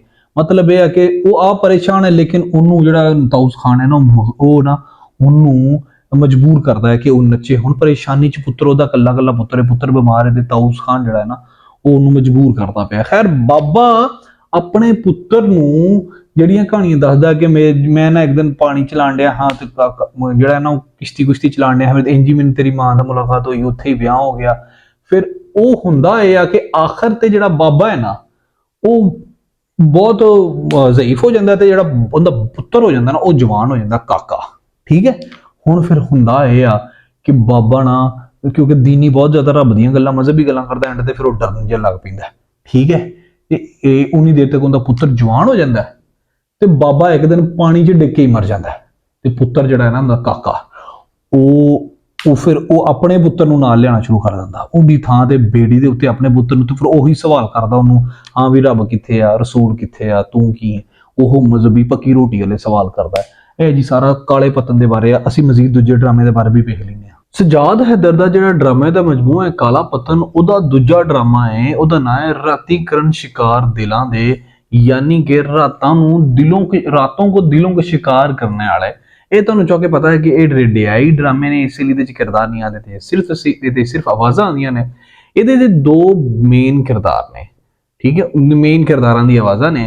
एक दा नाम है मुराद, जिहड़ा कि एक बादशाह दा बेटा है ते शहजादा बनने वास्ते उम्मीदवार है, तो उहदा प्यो नूं शहजादा बनाना चाहता है। आने वाले वक्त शहजादा है, उहदा प्यो नूं आने वाले वक्त च अपनी मुल्क दा बादशाह बनाना चाहता है। इसलिए वो इनू एक दोस्त आकल खान दे नाल, जिहड़ा कि एक सौदागर दा बेटा है, उसे ही मुल्क दे विच जिहड़ा है ना, इसे ही मुल्क दे विच एक वड्डे ओहदे ते वजीर है, ओहदा पुत्तर है। इन्हां दोवां इनू घल्लदा, इन्हां दोवां नूं घल्लदा है कि दूजियां मुल्कां दे सफरां ते जा, ताकि इनू मुराद नूं जिहड़ा जिन्हें आने वाले वक्त च किंग बनना है, बादशाह बनना है, उन्होंने अकल आवे, उन्होंने थोड़ी दनाई आवे। तो हुंदा है कि मुराद ते अकल दोवें चौके ये मेन किरदार ने, ते इन्हां ही मेन किरदारां दे वाए नाल अगे किरदार खुलदे ने। ये दोवें ही सफर ते निकल पैंदे ने। ये जिहड़ा पूरे दा पूरा ड्रामा है वो इन्हां दोवां दे सफर ते ही मुनहसर करदा है। खैर जी, ये दोवें निकल पैंदे ने। ये दोवें जदों जांदे ने ते एक मुल्क क्रॉस करदे ने, उस मुल्क जदों लंघदे ने ना, ते उत्थे वेंदे ने एक जुलूस जाण दिया है। उस जुलूस के विचकार मखमल दी सोहने 7 पर्दियां दे विच कोई औरत है, वो किसी डाची के उत्ते बैठी है, तो उसदे अगे पिछे बहुत ज्यादा लोग ने, वो गार्ड करते पे ने। अगे हबशी गुलाम ने, उन्होंने नेजे फड़े ने, पिछे घोड़सवार ने, वो उहदी प्रोटेक्शन करते पे ने। ये दोवां नूं तजस्सुस हुंदा है, ठीक है। ये तजस्सुस करके ते कहंदे ने यार जरा पता करिए की बला है, लगदा तां कोई वड्डा ही काम है, ठीक है जी। ये जांदे वो बाजार चों काफला लंघदा हुंदा ते पुछदे ने यार की काम मामला है, ਤੇ ਲੋਕੀ ਦੱਸਦੇ ਦੋਦੇ ਨਹੀਂ ਹੈਗਾ। ਖੈਰ ਉਹ ਕੀ ਕਰਦੇ ਨੇ ਕਿ ਉਹਨਾਂ ਕਹਿੰਦੇ ਨੇ ਯਾਰ ਇਹ ਸਫ਼ਰ ਤਾਂ ਅਸੀਂ ਕਰਨਾ ਹੀ ਕਰਨਾ, ਤੇ ਚਲੋ ਕਾਫਲੇ ਦੇ ਬਾਰੇ ਆਪਣੀ ਕਿਉਰਿਓਸਿਟੀ, ਆਪਣਾ ਜਿਹੜਾ ਤਜੱਸੁਸ ਹੈ ਉਹਨੂੰ ਅਸੀਂ ਓਵਰ ਮਤਲਬ ਉਹਦੇ ਕਿਸੇ ਪਾਸੇ ਪਹੁੰਚੇਗਾ ਹੀ। ਉਹਦੇ ਪਿੱਛੇ ਜਾਂਦੇ ਉਹਨਾਂ ਨੂੰ ਅੱਗੇ ਇੱਕ ਬੰਦਾ ਮਿਲਦਾ, ਉਹਦਾ ਨਾਮ ਹੁੰਦਾ ਫਲਕ ਸ਼ਨਾਸ। ਇਹਦੀ ਆਵਾਜ਼ ਚਲਾਕ ਤੇ ਚਰਬ ਜ਼ੁਬਾਨ ਹੈ, ਮਜਮਾ ਗਿਰਾਂ ਵਾਲੀ ਦੀ ਆਵਾਜ਼ ਹੈ। ਇਹ ਕਿਵੇਂ ਮਿਲਦਾ ਹੈ ਜੀ? ਇਹ ਜਦੋਂ ਕਾਫਲੇ ਦੇ ਪਿੱਛੇ ਜਾਂਦੇ ਹੁੰਦੇ ਨੇ ਨਾ, ਤੇ ਇਹ ਜਿਹੜਾ ਫਲਕ ਸ਼ਨਾਸ ਹੈ ਨਾ, ਇਹ ਆਵਾਜ਼ ਤੋਂ ਹੀ ਇਹ ਫੀਲ ਹੁੰਦਾ ਕਿ ਉਹ ਲੋਕਾਂ ਨੂੰ ਆਵਾਜ਼ਾਂ ਲਾ ਰਿਹਾ ਹੁੰਦਾ, ਕਹਿੰਦਾ ਵੀ ਆਪਣੀ ਕਿਸਮਤ ਦਾ ਹਾਲ ਪੁੱਛੋ। ਨਕਸ਼ੇ ਬਖਸ਼ੇ ਨੇ ਅੱਗੇ ਖਿਲਾਰੇ ਹੁੰਦੇ ਨੇ ਤੇ ਲੋਕਾਂ ਨੂੰ ਉਹਨਾਂ ਦੀ ਕਿਸਮਤ ਦਾ ਹਾਲ ਪੁੱਛਦਾ ਹੁੰਦਾ। ਇਹ ਦੋ ਜਵਾਨ ਇਹਨਾਂ ਨੂੰ ਜਦੋਂ ਕੋਈ ਕੁਛ ਨਹੀਂ ਦੱਸਦਾ ਹੁੰਦਾ ਤੇ ਫਲਕ ਸ਼ਨਾਸ ਦੇ ਕੋਲ ਜਾ ਕੇ ਬਹਿੰਦੇ ਨੇ, ਕਹਿੰਦੇ ਨੇ ਜਵਾਨਾ ਯਾਰ ਤੂੰ ਬਹੁਤ ਲੱਗਣਾ ਪਿਆ, ਤੂੰ ਬਹੁਤ ਪਹੁੰਚੀ ਚੀਜ਼ ਲੱਗਣਾ ਪਿਆ, ਦੱਸ ਇਹ ਜਿਹੜਾ ਮਜਮਾ ਜਾਣ ਡਿਆ, ਇਹ ਜਿਹੜਾ ਕਾਫਲਾ ਜਾਣ ਡਿਆ, ਜਿਹਦੇ 'ਚ 7 ਪਰਦਿਆਂ ਦੇ ਵਿੱਚ ਕੋਈ ਦੁਨੀਆ ਦੀ ਕੋਈ ਖੂਬਸੂਰਤ ਚੀਜ਼ ਬੈਠੀ ਹੈ, ਦੱਸ ਇਹ ਕੀ ਬਲਾ। ਉਹ ਕਹਿੰਦਾ ਅੱਛਾ ਮੈਂ ਤੁਹਾਨੂੰ ਦੱਸਾਂਗਾ। ਤੇ ਇਹ ਕਿਉਂਕਿ ਦੂਜੇ ਲੋਕਾਂ ਨੂੰ ਇੰਜ ਪਟਾਰਦਾ ਹੁੰਦਾ ਨਾ, ਉਹਨਾਂ ਨੂੰ ਦੂਜੇ ਲੋਕਾਂ ਨੂੰ ਵੀ ਜਿਹੜਾ ਨਾ ਉਹ ਉਹਨਾਂ ਦੇ ਹੱਥ ਵੇਖ ਕੇ ਕਿਸਮਤ ਤੇ ਹਾਲ ਦੱਸ ਕੇ ਉਹਨਾਂ ਨੂੰ ਨਾ ਉੱਲੂ ਬਣਾਉਂਦਾ ਹੁੰਦਾ। ਕਹਿੰਦਾ ਭਾਜੀ ਮੈਂ ਤੁਹਾਨੂੰ ਦੱਸਾਂਗਾ, ਲੇਕਿਨ ਨਾ ਕੰਮ ਔਖਾ ਹੈ, ਕਿਉਂਕਿ ਇਹ ਕੋਈ ਪਰਿਜ਼ਾਦ ਵਾਲਾ ਕੰਮ ਹੈ ਤੇ ਮੈਨੂੰ ਬੜੀ ਮਿਹਨਤ ਕਰਨੀ ਪੈਣੀ। ਤੇ ਜਿਹੜਾ ਅਕਲ ਖਾਂ ਹੁੰਦਾ ਨਾ, ਅਕਲ ਖਾਂ ਇਹਨੂੰ ਜਿਹੜਾ ਹੈ ਨਾ ਉਹ ਕੁਝ ਇਨਾਮ ਦੇ ਦਿੰਦਾ, ਆਪਣੇ ਹੱਥ ਨੂੰ ਸੋਨੇ ਦਾ ਛੱਲਾ ਲਾ ਕੇ ਤੇ 5 ਜਿਹੜੀਆਂ ਅਸ਼ਰਫੀਆਂ ਇਹਨੂੰ ਦੇ ਦਿੰਦਾ। ਇਹ ਕਹਿੰਦਾ ਅੱਛਾ, ਕਹਿੰਦਾ ਹੁਣ ਮੈਂ ਤੁਹਾਨੂੰ ਦੱਸਣਾ ਵਾ, ਇਹਦੇ ਵਿੱਚ ਨਾ ਇੱਕ ਪਰਿਜ਼ਾਦ ਹੈ, ਉਹਨੂੰ 7 ਪਰਦਿਆਂ 'ਚ ਲਿਖਾਇਆ ਹੈ, ਤੇ ਇਸੇ ਲਈ ਮੈਂ ਤੁਹਾਡੀ ਮੁਲਾਕਾਤ ਵੀ ਕਰਾਵਾਂਗਾ, ਲੇਕਿਨ ਮੇਰੀ ਕੋਈ ਖਿਦਮਤ ਕਰੋ। ਮਜ਼ੀਦ ਖਿਦਮਤ ਕਰਦੇ ਨੇ ਉਹ, ਫਿਰ ਲੁੱਟ ਲੈਂਦਾ। ਕਹਿੰਦਾ ਚਲੋ ਠੀਕ ਹੈ, ਹੁਣ ਤੁਹਾਡਾ ਮੈਂ ਕੰਮ ਕਰ ਦਿਆਂਗਾ, ਤੁਸੀਂ ਹੁਣ ਨਾ ਚੰਨ ਦੀ 14ਵੀਂ ਨੂੰ ਤੁਸੀਂ ਮੇਰੇ ਕੋਲ ਆਉਣਾ। ਕਹਿੰਦਾ ਚਲੋ ਠੀਕ ਹੈ ਜੀ। ਇੱਥੋਂ ਟੁਰ ਪੈਂਦੇ ਨੇ ਅੱਗੇ, ਇੱਕ ਹੋਰ ਥਾਂ ਤੇ ਮਜਮਾ ਪਹੁੰਚਦਾ ਹੈ। ਉੱਥੇ ਵੀ ਇੱਕ ਹੋਰ ਦੂਜਾ ਮਦਾਰੀ ਬੈਠਾ ਹੁੰਦਾ, ਉਹਦਾ ਨਾਮ ਹੁੰਦਾ ਰਜ਼ਵਾਨ ਰੋਹੀ, ਠੀਕ ਹੈ। ਇਹ ਵੀ ਆਮਲ ਰੂਹਾਨੀ ਹੈ, ਤੇ ਇਹ ਜਿਹੜਾ ਨਾ ਅੰਦਾਜ਼ ਵਿੱਚ ਅਸਰ ਆਪਣੀ ਆਵਾਜ਼ ਦੇ ਵਿੱਚ, ਕਿਉਂਕਿ ਆਵਾਜ਼ ਹੀ ਹੈ ਨਾ ਭਾਰੀ ਜੀ ਆਵਾਜ਼ ਵਿੱਚ, ਮੈਂ ਤੁਹਾਡਾ ਇਲਾਜ ਕਰ ਲਾਂਗਾ, ਇਸ ਤਰ੍ਹਾਂ ਦੀ ਕਰਕੇ ਨਾ ਭਾਰੀ ਜੀ ਆਵਾਜ਼ 'ਚ ਬੋਲਣ ਡਿਆ ਹੁੰਦਾ। ਇੰਝ ਲੱਗਦਾ ਜਿਵੇਂ ਬਹੁਤ ਹੀ ਕੋਈ ਪਹੁੰਚੀ ਹੋਈ ਚੀਜ਼ ਹੈ, ਤੇ ਬੜਾ ਭਾਰੀ ਆਵਾਜ਼, ਲੇਕਿਨ ਬਹੁਤ ਜ਼ਿਆਦਾ ਚਾਪਲੂਸੀ ਵਾਲੀ ਆਵਾਜ਼ ਹੁੰਦੀ ਹੈ। ਇਹ ਜਦੋਂ ਉਹਦੇ ਕੋਲ ਜਾਂਦੇ ਨੇ, ਕਹਿੰਦੇ ਨੇ ਭਰਾਵਾ ਠੀਕ ਹੈ, ਗੱਲਾਂ ਤਾਂ ਤੇਰੀਆਂ ਸਾਰੀਆਂ ਠੀਕ ਹੈ, ਤੂੰ ਆਹ ਦੱਸ, ਕਿਉਂਕਿ ਇਹ ਮਜਮੇ ਦੇ ਪਿੱਛੇ ਜਾਣ ਡਿਆ ਨਾ, ਕਿਉਰਿਓਸਿਟੀ ਉਸੇ ਮਜਮੇ ਦੇ ਪਿੱਛੇ ਜਾਣ ਡਿਆ। ਤੇ ਇਹ ਕਹਿੰਦੇ ਨਹੀਂ ਭਰਾਵਾ ਜਿਹੜਾ ਮਜਮਾ ਜਾਣ ਡਿਆ ਨਾ, ਉਹਦੇ ਮਗਰ ਜਿਹਦੇ ਜਾਂਦੇ ਹੁੰਦੇ ਨੇ, ਭਰਾਵਾ ਦੱਸ ਇਹਦੇ 'ਚ ਕੀ ਸੀ ਨੇ। ਉਹ ਕਹਿੰਦਾ ਅੱਛਾ, ਕਹਿੰਦਾ ਵੀ ਗੱਲ ਇਸ ਤਰ੍ਹਾਂ ਹੈ ਵੀ ਇਹਦੇ ਵਿੱਚ ਨਾ ਇੱਕ ਬਹੁਤ ਸੋਹਣੀ ਕੁੜੀ ਹੈ 7 ਪਰਦਿਆਂ ਦੇ ਵਿੱਚ, ਮੈਂ ਤੁਹਾਨੂੰ ਉਸ ਕੁੜੀ ਨਾਲ ਮਿਲਾ ਸਕਦਾ। ਤੇ ਆਕਲ ਭਾਈ ਫਿਰ ਜਿਹੜਾ ਬੇਅਕਲ ਹੈ ਨਾ, ਮੇਰੇ ਆਕੂ ਬਿਲਕੁਲ ਝੱਲਾ ਜਾ, ਉਹਨੂੰ ਫੇਰ ਪਤਾ ਨਹੀਂ ਕੀ ਸੋਨੇ ਦੀ ਆਪਣੀ ਵਾਲੀਆਂ ਦੇ ਦਿੰਦਾ ਤੇ 5 ਸ਼ਰਫੀਆਂ ਨੂੰ ਦੇ ਦਿੰਦਾ। ਕਹਿੰਦਾ ਠੀਕ ਹੈ, ਮੈਂ ਤੁਹਾਨੂੰ 14 ਚੰਨ ਦੀ 14 ਨੂੰ ਤੁਹਾਨੂੰ ਮਿਲਾਵਾਂਗਾ, ਠੀਕ ਹੈ ਜੀ। ਅੱਗੇ ਚੱਲਦੇ ਇਹਨਾਂ ਦੀ ਮੁਲਾਕਾਤ ਹੁੰਦੀ ਹੈ ਇੱਕ ਬਾਬੇ ਨਾਲ, ਬਾਬਾ ਜੀ ਸ਼ਾਹ ਜਲਾਲ, ਜਿਹੜਾ ਨਾ ਉਹ ਗੁੱਸੇ ਵਾਲੀ ਆਵਾਜ਼ ਹੁੰਦੀ ਤੇ ਰੁੱਖੀ ਜੀ ਆਵਾਜ਼ ਹੈ, ਉਹ ਲਿਫਟ ਕੋ ਨਹੀਂ ਕਰਾਉਂਦਾ। ਇਹ ਜਦੋਂ ਪੁੱਛਦੇ ਨੇ ਬਾਬਾ ਜੀ ਦੱਸੋ ਮਜਮੇ 'ਚ ਕੀ ਜਾਣ ਡਿਆ, ਤੇ ਕਿਉਂਕਿ ਅੱਗੇ ਜਾਣ ਦੇ ਹੁੰਦੇ ਨੇ ਨਾ, ਮਜਮਾ ਅੱਗੇ ਚੱਲਦਾ ਜਾਂਦਾ, ਉਹ ਪਿੱਛੇ ਪਿੱਛੇ ਜਾਣ ਡਿਆ ਤੇ ਉਹ ਕਹਿੰਦੇ ਨੇ ਬਾਬਾ ਜੀ, ਬਾਬਾ ਕਹਿੰਦਾ ਭਰਾਵਾ ਗੱਲ ਇਸ ਤਰ੍ਹਾਂ ਹੈ ਕਿ ਮੈਂ ਤੁਹਾਨੂੰ ਨਹੀਂ ਦੱਸ ਸਕਦਾ। ਜੇ ਪਹਿਲੀ ਗੱਲ ਤਾਂ ਕਿ ਅੱਲਾ ਨੇ ਮੈਨੂੰ ਕੋਈ ਗੈਬੀ ਇਲਮ ਦਿੱਤਾ ਨਹੀਂ, ਚਲੋ ਜੇ ਦਿੱਤਾ ਵੀ ਹੋਵੇ ਤਾਂ ਮੈਂ ਤੁਹਾਨੂੰ ਕਿਉਂ ਦੱਸਾਂ, ਜਦੋਂ ਅੱਲਾ ਨੇ ਮੈਨੂੰ ਅਮਾਨਤ ਦਿੱਤੀ ਤੇ ਮੈਂ ਫਿਰ ਤੁਹਾਨੂੰ ਕਿਉਂ ਦੱਸਾਂ। ਖੈਰ ਉਹ ਫਿਰ ਬਾਬਾ ਜੀ ਉਹਨਾਂ ਨੂੰ ਦੱਸਦੇ ਨੇ ਕਿ ਭਰਾਵੋ ਆਪਣਾ ਕੰਮ ਕਰੋ, ਇਹ ਸਭ ਆਰਜ਼ੀ ਚੀਜ਼ਾਂ ਨੇ, ਤੁਸੀਂ ਕਿਹੜੇ ਚੱਕਰ 'ਚ ਪੈ ਗਏ। ਲੇਕਿਨ ਉਹ ਗੱਲ ਨਹੀਂ ਮੰਨਦੇ, ਉਹ ਫਿਰ ਪਿੱਛੇ ਲੱਗ ਜਾਂਦੇ। ਰੋਸ਼ਨ ਜ਼ਮੀਰ ਇੱਕ ਹਕੀਮ ਦੇ ਕੋਲ ਪਹੁੰਚ ਜਾਂਦਾ ਹੈ ਤੇ ਬੜੀਆਂ ਸਿਆਣੀਆਂ ਤੇ ਦਾਨੀਆਂ ਗੱਲਾਂ ਰੋਸ਼ਨ ਜ਼ਮੀਰ ਸਭ ਕਰਦੇ ਹੁੰਦੇ ਨੇ। ਤੇ ਉਹ ਉਸ ਮਜਮੇ ਨੂੰ ਜਦੋਂ ਮਜਮੇ ਦੇ ਕੋਲ ਉੱਥੇ ਪਹੁੰਚਦਾ ਤੇ ਉੱਥੇ ਜਾ ਕੇ ਨਾ, ਜਦੋਂ ਮਜਮੇ ਤੋਂ ਥੱਲੇ ਆਉਂਦਾ ਇੱਕ ਬੰਦਾ, ਉਹ ਆ ਕੇ ਇੱਕ ਉਦੋਂ ਜਿਹੜਾ ਮਜਮੇ ਦਾ ਇਲੀਚੀ ਹੁੰਦਾ ਹੈ ਨਾ, ਗੱਲ ਕਰਨ ਵਾਲਾ, ਉਹ ਦੱਸਦਾ ਹੈ ਕਿ ਇੱਕ ਸਦਰ ਹੈ, ਮਤਲਬ ਕਿਸੇ ਇੱਕ ਜਗ੍ਹਾ ਦਾ ਕੋਈ ਨਾ ਸਰਦਾਰ ਹੈ, ਠੀਕ ਹੈ, ਉਹਨੂੰ ਸਦਰ ਕਿਹਾ ਗਿਆ ਉੱਥੇ। ਉਹ ਉਹਦੀ ਬੇਟੀ ਹੈ ਅੰਦਰ ਤੇ ਉਹ ਬੰਦਿਆਂ ਤੋਂ ਡਰ ਗਈ ਹੈ, ਤੇ ਉਹਨੂੰ ਕੋਈ ਬੰਦਾ ਪਸੰਦ ਨਹੀਂ ਆਉਂਦਾ, ਤੇ ਬੰਦੇ ਦੀ ਆਵਾਜ਼ ਸੁਣ ਕੇ ਸੱਤਾਂ ਪੜਦਿਆਂ ਚਲੀ ਜਾਂਦੀ ਹੈ। ਜਦੋਂ ਉਹਨੂੰ ਬੰਦੇ ਦੀ ਆਵਾਜ਼ ਸੁਣ ਕੇ ਬੰਦਾ ਵੇਖ ਲਵੇ ਤੇ ਉਹਦਾ ਇਲਾਜ ਕਰਨਾ। ਰੋਸ਼ਨ ਜ਼ਮੀਰ ਚੁੱਕੇ ਬਹੁਤ ਦਾਨਾ ਬੰਦਾ ਹੈ, ਇਸੇ ਲਈ ਉਹ ਉਹਨਾਂ ਇੱਕ ਇਲਾਜ ਦੱਸਦਾ। ਉਹ ਕਹਿੰਦਾ ਕਿ ਤੁਸੀਂ ਇੱਕ ਕੰਮ ਕਰੋ ਕਿ ਤੁਸੀਂ ਬੱਚੀ ਜਿਹੜੀ ਹੈ ਨਾ, ਇਹਨੂੰ ਰਾਤ ਨੂੰ ਇਹਨੂੰ ਪਾਣੀ ਦੇ ਵਿੱਚ ਨਾ ਇੱਕ ਕਿਸ਼ਤੀ 'ਚ ਬਹਾ ਕੇ ਥੋੜਾ ਜਿਹਾ ਪਾਣੀ ਟੋਰੋ, ਉਹਨੂੰ ਕੱਲੀ ਨੂੰ ਕਿਸ਼ਤੀ 'ਚ ਬਹਾ ਕੇ ਅੱਗੇ ਟੋਰੋ। ਲੇਕਿਨ ਅੱਗੇ ਇੱਕ ਸੋਹਣਾ ਜਿਹਾ ਮੁੰਡਾ ਜਿਹਦਾ ਨਾਂ ਸਾਵਲ ਹੋਵੇਗਾ, ਉਹਨੂੰ ਤੁਸੀਂ ਕਹਿਣਾ ਕਿ ਗਾਣੇ ਗਾਵੇ, ਠੀਕ ਹੈ, ਸੋਹਣੀ ਆਵਾਜ਼ 'ਚ ਆਪਣੀ ਜਿਹੀ ਗੀਤ ਗਾਵੇ। ਤੇ ਇੱਕ ਦਿਨ ਥੋੜੀ ਜਿਹੀ ਕਿਸ਼ਤੀ ਅੱਗੇ ਜਾਵੇ, ਵਾਪਸ ਆ ਜਾਏ, ਫਿਰ ਹੋਰ ਅੱਗੇ ਜਾ ਕੇ ਵਾਪਸ ਆ ਜਾਏ, ਫਿਰ ਹੋਰ ਅੱਗੇ ਜਾ ਕੇ, ਇਸ 7 ਦਿਨਾਂ ਦੇ ਵਿੱਚ ਕਿਸ਼ਤੀ ਅਖੀਰ ਉਹ ਪਰਲੇ ਕਿਨਾਰੇ ਤੇ ਲੱਗੀ। ਜਿੱਦਣ ਪਰਲੇ ਕਿਨਾਰੇ ਤੇ ਲੱਗੇ, ਸਾਵਲ ਸੋਹਣੇ ਜਿਹੇ ਗਾਣੇ ਗਾਉਂਦਾ ਹੋਵੇ, ਠੀਕ ਹੈ ਜੀ। ਹੁੰਦਾ ਇੰਜ ਹੀ ਕਰਦੇ ਨੇ। ਫਿਰ ਅਖੀਰ ਦੀ ਸਾਵਲ ਗਾਣੇ ਗਾਉਂਦਾ ਤੇ ਉਹ ਬੀਬੀ ਦਾ ਇਲਾਜ ਹੋ ਜਾਂਦਾ। ਬੀਬੀ ਜਿਹਦੇ ਸਾਵਲ ਦੇ ਮੱਥੇ ਲੱਗਦੀ ਹੈ ਤੇ ਸਾਵਲ ਕਹਿੰਦੀ ਹੈ ਵੀ ਤੂੰ ਮੇਰੀ ਬਿਮਾਰੀ ਦੂਰ ਕਰਤੀ। ਹੁਣ ਉਹ ਸਾਵਲ ਉਹਨੂੰ ਮਿੰਨਤ ਕਰਦਾ ਵੀ ਤੂੰ ਆਪਣੇ ਪਲੀਜ਼ ਜਿਹੜੇ 7 ਪਰਦੇ ਤੂੰ ਪਾਏ ਨੇ, 7 ਪਰਦੇ ਲਾ ਦੇ, ਠੀਕ ਹੈ। ਲੇਕਿਨ ਉਹ ਇੱਕ ਲਵਾ ਲੈਂਦਾ, 2 ਲਵਾ ਲੈਂਦਾ, 3 ਲਵਾ ਲੈਂਦਾ, 6 ਲਵਾ ਲੈਂਦਾ, 7ਵਾਂ ਉਹ ਨਹੀਂ ਲਾਦੀ ਤੇ ਤੁਰ ਜਾਂਦੀ। ਫਿਰ ਸਾਵਲ ਜਿਹੜਾ ਬੀਬੀ ਤਾਂ ਠੀਕ ਹੋ ਜਾਂਦੀ, ਲੇਕਿਨ ਸਾਵਲ ਉਹਦੀ ਮੁਹੱਬਤ ਦੇ ਵਿੱਚ ਬਿਮਾਰ ਹੋ ਜਾਂਦਾ, ਪਰੇਸ਼ਾਨ ਹੋ ਜਾਂਦਾ, ਠੀਕ ਹੈ। ਉਸ ਬੀਬੀ ਦਾ ਨਾਂ ਕੀ ਹੁੰਦਾ? ਉਸ ਬੀਬੀ ਦਾ ਨਾਂ ਹੁੰਦਾ ਬਖਤ ਬੀਬੀ, ਠੀਕ ਹੈ। ਉਹ ਹੂਦ ਦੇ ਸਰਦਾਰ ਗੈਬੀ ਖਾਨ ਦੀ ਧੀ ਹੈ ਤੇ ਬੜੀ ਠੰਡੀ ਜੀ ਨਰਮ ਜੀ ਆਵਾਜ਼ ਦੇ ਵਿੱਚ ਉਹ ਗੱਲ ਕਰਦੀ ਹੈ, ਠੀਕ ਹੈ। ਇਹਦੇ ਵਿੱਚ ਇਹ ਡਰਾਮਾ ਜਿਹੜਾ ਨਾ, ਇਹ ਅੰਜਾਮ ਇੰਜ ਹੁੰਦਾ ਕਿ ਸਾਵਲ ਫਿਰ ਯਾਦ ਦੇ ਵਿੱਚ ਨਾ ਪਰੇਸ਼ਾਨ ਗਾਣੇ ਗਾਉਂਦਾ, ਦੁਖੀ ਗਾਣੇ ਗਾਣੇ ਸ਼ੁਰੂ ਕਰਦਾ। ਉਹ ਕਹਿੰਦਾ ਨਹੀਂ ਦੁਖੀ ਗਾਣੇ ਗਾ, ਮੇਰਾ ਯਾਰ ਦੁਖੀ, ਇਹ ਉਹੀ ਗੱਲ ਹੈ। ਤੇ ਫਿਰ ਹੁੰਦਾ ਐਂਡ ਤੇ ਇਹ ਹੁੰਦਾ ਮੇਰੇ ਦੋਸਤੋ ਕਿ ਜਿਹੜਾ ਨਾ ਰਾਈਟਰ ਲਿਖਾਰੀ ਉਹ ਦੱਸਦਾ ਹੈ ਕਿ ਇਹ ਜਿਹੜੇ 7 ਪੜਦੇ ਨੇ, 7 ਪੜਦਾਂ ਤੋਂ ਮੁਰਾਦ ਅੱਲਾ ਤੇ ਇਨਸਾਨ ਦੀ ਮੁਹੱਬਤ ਦੇ ਜਿਹੜੇ 7 ਪੜਦੇ ਨੇ ਨਾ, ਮਤਲਬ ਅੱਲਾ ਨੇ ਆਪਣੇ ਆਪ ਨੂੰ 7 ਪੜਦਿਆਂ 'ਚ ਰੱਖਿਆ ਹੋਇਆ ਹੈ। ਕੋਈ ਇਸ ਤਰ੍ਹਾਂ ਦਾ ਰੂਹਾਂ ਵਾਲੀਆਂ ਗੱਲਾਂ ਕਰਦਾ ਹੈ। ਲੇਕਿਨ ਫਿਲਹਾਲ ਤੁਹਾਡੇ ਸਮਝਣ ਵਾਸਤੇ ਡਰਾਮਾ ਹੀ ਹੈ। ਇਹਦੇ ਕਿਰਦਾਰਾਂ ਦੇ ਬਾਰੇ ਯੂਜੂਅਲੀ ਪੁੱਛਿਆ ਜਾਂਦਾ ਹੈ। ਆਪਣਾ ਖਿਆਲ ਰੱਖੋ, ਅਸੀਂ ਨਵੇਂ ਡਰਾਮੇ ਦੇ ਬਾਰੇ ਗੱਲ ਕਰਨੀ ਹੈ। ਇਹ ਤਾਂ ਤੁਹਾਨੂੰ ਪਤਾ ਲੱਗ ਹੀ ਗਿਆ ਹੋਣਾ ਹੁਣ ਤੱਕ ਕਿ ਅਸੀਂ ਰੇਡੀਆਈ ਡਰਾਮੇ ਪੜ੍ਹਨੇ ਪਏ, ਇਸ ਲਈ ਇਹਨਾਂ 'ਚ ਇਮੈਜੀਨੇਸ਼ਨ ਦੀ ਸਿਰਫ ਆਵਾਜ਼ਾਂ ਨੇ, ਉਹ ਤੁਸੀਂ ਆਪ ਨੂੰ ਵਿਜ਼ੂਅਲਾਈਜ਼ ਕਰਨਾ, ਆਪ ਤੁਸੀਂ ਉਹਨੂੰ ਖਿਆਲਾਂ ਦੇ ਵਿੱਚ ਲੈ ਕੇ ਆਉਣਾ। ਕਿਉਂਕਿ ਇਹਨਾਂ ਆਵਾਜ਼ਾਂ ਦਾ ਹਕੀਕਤ ਨਾਲ ਤਸਵੀਰਕਸ਼ੀ ਨਾਲ ਕੋਈ ਤਾਲੁਕ ਨਹੀਂ, ਉਹਨੂੰ ਤੁਸੀਂ ਖੁਦ ਕ੍ਰੀਏਟ ਕਰਨਾ ਅਕੋਰਡਿੰਗ ਟੂ ਕਾਰੀ। ਇਸੇ ਲਈ ਅਸੀਂ ਅਗਲਾ ਹੁਣ ਪੜ੍ਹਨ ਲੱਗੇ ਹਾਂ ਡਰਾਮਾ। ਉਹਦਾ ਡਰਾਮੇ ਦਾ ਨਾਮ ਹੈ ਖਲੇਲੀ, ਠੀਕ ਹੈ। ਹੁਣ ਖਲੇਲੀ ਕੀ ਹੈ ਜੀ? ਖਲੇਲੀ ਇੱਕ ਪਿੰਡ ਦਾ ਨਾਮ ਹੈ ਜਿੱਥੋਂ ਦਾ ਮੇਨ ਕਿਰਦਾਰ ਤੇ ਉਹਦੇ ਘਰ ਵਾਲੇ ਅੱਗੋਂ ਸਾਰੇ ਕਿਰਦਾਰ ਜਿਹੜੇ ਨੇ ਨਾ ਖਲੇਲੀ ਦੇ ਵਸਨੀਕ ਨੇ, ਖਲੇਲੀ ਰਹਿੰਦੇ ਨੇ, ਠੀਕ ਹੈ। ਹੁਣ ਜਿਹੜਾ ਨਾ ਹੁੰਦਾ ਇਹ ਆ ਕਿ ਮੀਰੂ ਇੱਕ ਮੁੰਡਾ ਹੁੰਦਾ ਹੈ ਜਿਹੜਾ ਕਿ ਮੈਂਟਲ ਹਸਪਤਾਲੋਂ ਆਂਡਿਆ ਹੁੰਦਾ ਹੈ। ਕਿਹਦੇ ਨਾਲ? ਹਸਨਦੀਨ ਦੇ ਨਾਲ, ਠੀਕ ਹੈ। ਹਸਨਦੀਨ ਕੌਣ ਹੈ? ਹਸਨਦੀਨ ਇੱਕ ਬੰਦਾ ਹੈ ਜਿਹੜਾ ਸਰਕਾਰੀ ਮੈਂਟਲ ਹਸਪਤਾਲ ਦੇ ਵਿੱਚ, ਸ਼ਹਿਰ ਦੇ ਵਿੱਚ ਡਾਕਟਰ ਦਾ ਪੀਏ ਆ, ਤੇ ਉਹ ਮੀਰੂ ਨੂੰ ਉਹਨਾਂ ਦੇ ਘਰ ਛੱਡਣ ਆਂਡਿਆ ਹੈ, ਠੀਕ ਹੈ। ਤੇ ਉਹ ਨਾ ਇੱਕ ਚੰਗਾ ਬੰਦਾ ਹੈ। ਇਹ ਦੋਵੇਂ ਹੀ ਮੀਰੂ ਤੇ ਹਸਨਦੀਨ ਦੋਵੇਂ ਭਲਵਾਨ ਦੇ ਟਾਂਗੇ ਵਾਲਾ ਹੈ ਨਾ, ਟਾਂਗੇ ਵਾਲੇ ਦੀ ਆਵਾਜ਼ ਹੈ। ਭਲਵਾਨ ਦੇ ਟਾਂਗੇ ਤੇ ਖਲੇਲੀ ਜਾਂਦਾ ਹੁੰਦੇ ਨੇ, ਠੀਕ ਹੈ ਜੀ। ਖਲੇਲੀ ਜਾਂਦਾ ਹੁੰਦੇ ਨੇ ਤੇ ਰਾਹ ਦੇ ਵਿੱਚ ਗੱਲਾਂ ਕਰਦੇ ਨੇ। ਮੀਰੂ ਇਹਨਾਂ ਗੱਲਾਂ ਦੇ ਵਿੱਚ ਨਾ ਸਿੱਧਾ ਸਾਦਾ ਜਿਹਾ ਕੋਈ ਇੱਕ ਬੰਦਾ ਲੱਗਦਾ, ਬਿਲਕੁਲ ਮਸਤ ਮਲੰਗ ਜਿਹਾ, ਇੱਕ ਸਾਧੂ ਜਿਹਾ ਕਿਰਦਾਰ ਲੱਗਦਾ ਹੈ, ਠੀਕ ਹੈ। ਸਾਧੂ ਜਿਹਾ ਕਿਰਦਾਰ ਦੀ ਆਵਾਜ਼ ਹੁੰਦੀ ਹੈ। ਹਸਨਦੀਨ ਇੱਕ ਹਮਦਰਦੀ ਦੀ ਆਵਾਜ਼ ਹੁੰਦੀ ਹੈ। ਤੇ ਉਹ ਉਹਨੂੰ ਰਾਹ ਦੇ ਵਿੱਚ ਕਹਿੰਦਾ ਜਾਂਦਾ ਹੈ ਕਿ ਜਵਾਨਾ ਆਪਾਂ ਤਰੀਕੇ ਕਰ ਦੇ ਨਾਲ ਨਾ ਹੁਣ ਸਿਆਣਾ ਬਣ ਕੇ ਤੂੰ ਟਾਈਮ ਲੰਘਾਉਣਾ ਹੈ। ਭਲਵਾਨ ਆਪਣਾ ਦਿੰਦਾ ਹੈ, ਆਪਣਾ ਉਹ ਕੰਟਰੀਬਿਊਸ਼ਨ ਦਿੰਦਾ ਹੈ। ਉਹ ਵੀ ਟਿਪੀਕਲ ਕੋਚਵਾਨਾਂ ਦੀ ਆਵਾਜ਼ ਕੱਢ ਕੇ ਤੇ ਟਿਪੀਕਲ ਕੋਚਵਾਨਾਂ ਦੀ ਗੱਲਾਂ ਕਰਦਾ ਹੈ, ਠੀਕ ਹੈ ਜੀ। ਹੁੰਦਾ ਇਹ ਆ ਕਿ ਜਦੋਂ ਇਹ ਤਿੰਨੇ ਲੋਕ ਖਲੇਲੀ ਪਿੰਡ ਪਹੁੰਚਦੇ ਨੇ ਨਾ, ਤੇ ਵੇਖਦੇ ਨੇ ਨਾ ਕੋਈ ਬਾਹਰ ਡੰਗਰ, ਨਾ ਕੋਈ ਅੰਦਰ ਵਸਨੀਕ, ਪੂਰੇ ਪਿੰਡ 'ਚ ਕੋਈ ਬੰਦਾ ਹੀ ਨਹੀਂ ਹੁੰਦਾ, ਠੀਕ ਹੈ। ਤੇ ਫਿਰ ਉਹ ਇਹ ਕੀ ਕਰਦੇ ਨੇ, ਇਹ ਹਜੇ ਉੱਥੋਂ ਲੱਭਦੇ ਹੀ ਹੁੰਦੇ ਨੇ ਕਿ ਇਹਨਾਂ ਨੂੰ ਇੱਕ ਆਵਾਜ਼ ਆਉਂਦੀ ਹੈ, ਠੀਕ ਹੈ। ਉਹ ਭਾਰੀ ਜੀ ਆਵਾਜ਼ ਹੁੰਦੀ ਹੈ। ਉਹ ਹੁੰਦਾ ਹੈ ਇੱਕ ਕਾਂਸਟੇਬਲ ਅਹਿਮਦ ਖਾਨ। ਅਹਿਮਦ ਖਾਨ ਕਹਿੰਦਾ ਜਵਾਨੋ ਕੌਣ ਜੀ, ਕਿੱਥੋਂ ਆਏ ਜੀ, ਕਿੱਧਰ ਆਏ ਤੁਸੀਂ, ਕਿੱਧਰ ਤੇ ਲੱਗੇ ਫਿਰਦੇ? ਇਹ ਪੁੱਛਦੇ ਨੇ ਭਾਈ ਤੁਸੀਂ ਕੌਣ? ਇਹ ਤਾਂ ਸਾਡਾ ਪਿੰਡ ਹੈ। ਠੀਕ ਹੈ। ਉਹ ਕਹਿੰਦਾ ਜਵਾਨੋ ਇੱਕ ਘੁੰਮਦ ਇੱਕ ਨਵਾਂ ਡੈਮ ਬਣਾਉਣ ਡਈ ਹੈ ਤੇ ਇੱਥੇ ਪਾਣੀ ਛੱਡਣਾ ਹੈ, ਇਸੇ ਲਈ ਇਹ ਜਿਹੜਾ ਖਲੇਲੀ ਪਿੰਡ ਹੈ ਨਾ, ਪੁਰਾਣਾ ਪਿੰਡ ਉਹ ਖਤਮ ਹੋ ਗਿਆ ਤੇ ਨਵਾਂ ਪਿੰਡ ਆਬਾਦ ਹੋਇਆ ਹੈ। ਸਰਕਾਰ ਨੇ ਨਵੇਂ ਰਕਬੇ ਅਲਾਟ ਕੀਤੇ ਨੇ ਤੇ ਮੈਂ ਇੱਥੇ ਮੇਰੀ ਡਿਊਟੀ ਲੱਗੀ ਹੈ ਤਾਂ ਕਿ ਕੋਈ ਵੀ ਜਵਾਨ ਨਾ ਇੱਥੇ ਰਵੇ ਨਾ, ਕਿਉਂਕਿ ਕੱਲ ਇੱਥੇ ਪਾਣੀ ਛੱਡਣਾ ਹੈ। ਤੇ ਇਸੇ ਲਈ ਜਿਹੜਾ ਨਵਾਂ ਪਿੰਡ ਹੈ ਨਾ, ਤੁਸੀਂ ਉੱਥੇ ਜਾਓ।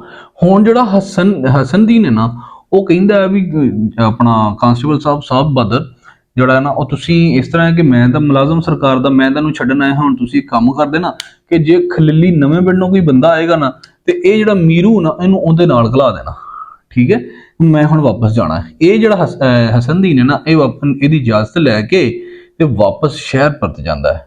ਪਿੱਤੇ ਭਲਵਾਨ ਦੇ ਨਾਲ ਭਲਵਾਨ ਵੀ ਚਲਾ ਜਾਂਦਾ। ਇੱਥੋਂ ਦੋ ਕਿਰਦਾਰਾਂ ਦੀ ਆਵਾਜ਼ ਘੱਟ ਜਾਂਦੀ, ਪਿੱਛੋਂ ਇੱਕ ਨਵੇਂ ਕਿਰਦਾਰ ਦੀ ਆਵਾਜ਼ ਆਉਂਦੀ ਏ। ਥੋੜੀ ਦੇਰ ਬਾਅਦ ਉੱਥੇ ਹਜੇ ਸੌਰੀ ਆਵਾਜ਼ ਨਹੀਂ ਆਉਂਦੀ, ਹਜੇ ਜਿਹੜਾ ਮੀਰੂ ਹੈ ਨਾ ਉੱਥੇ ਆਪਦੇ ਪਿੰਡ ਜਾਂਦਾ ਹੈ।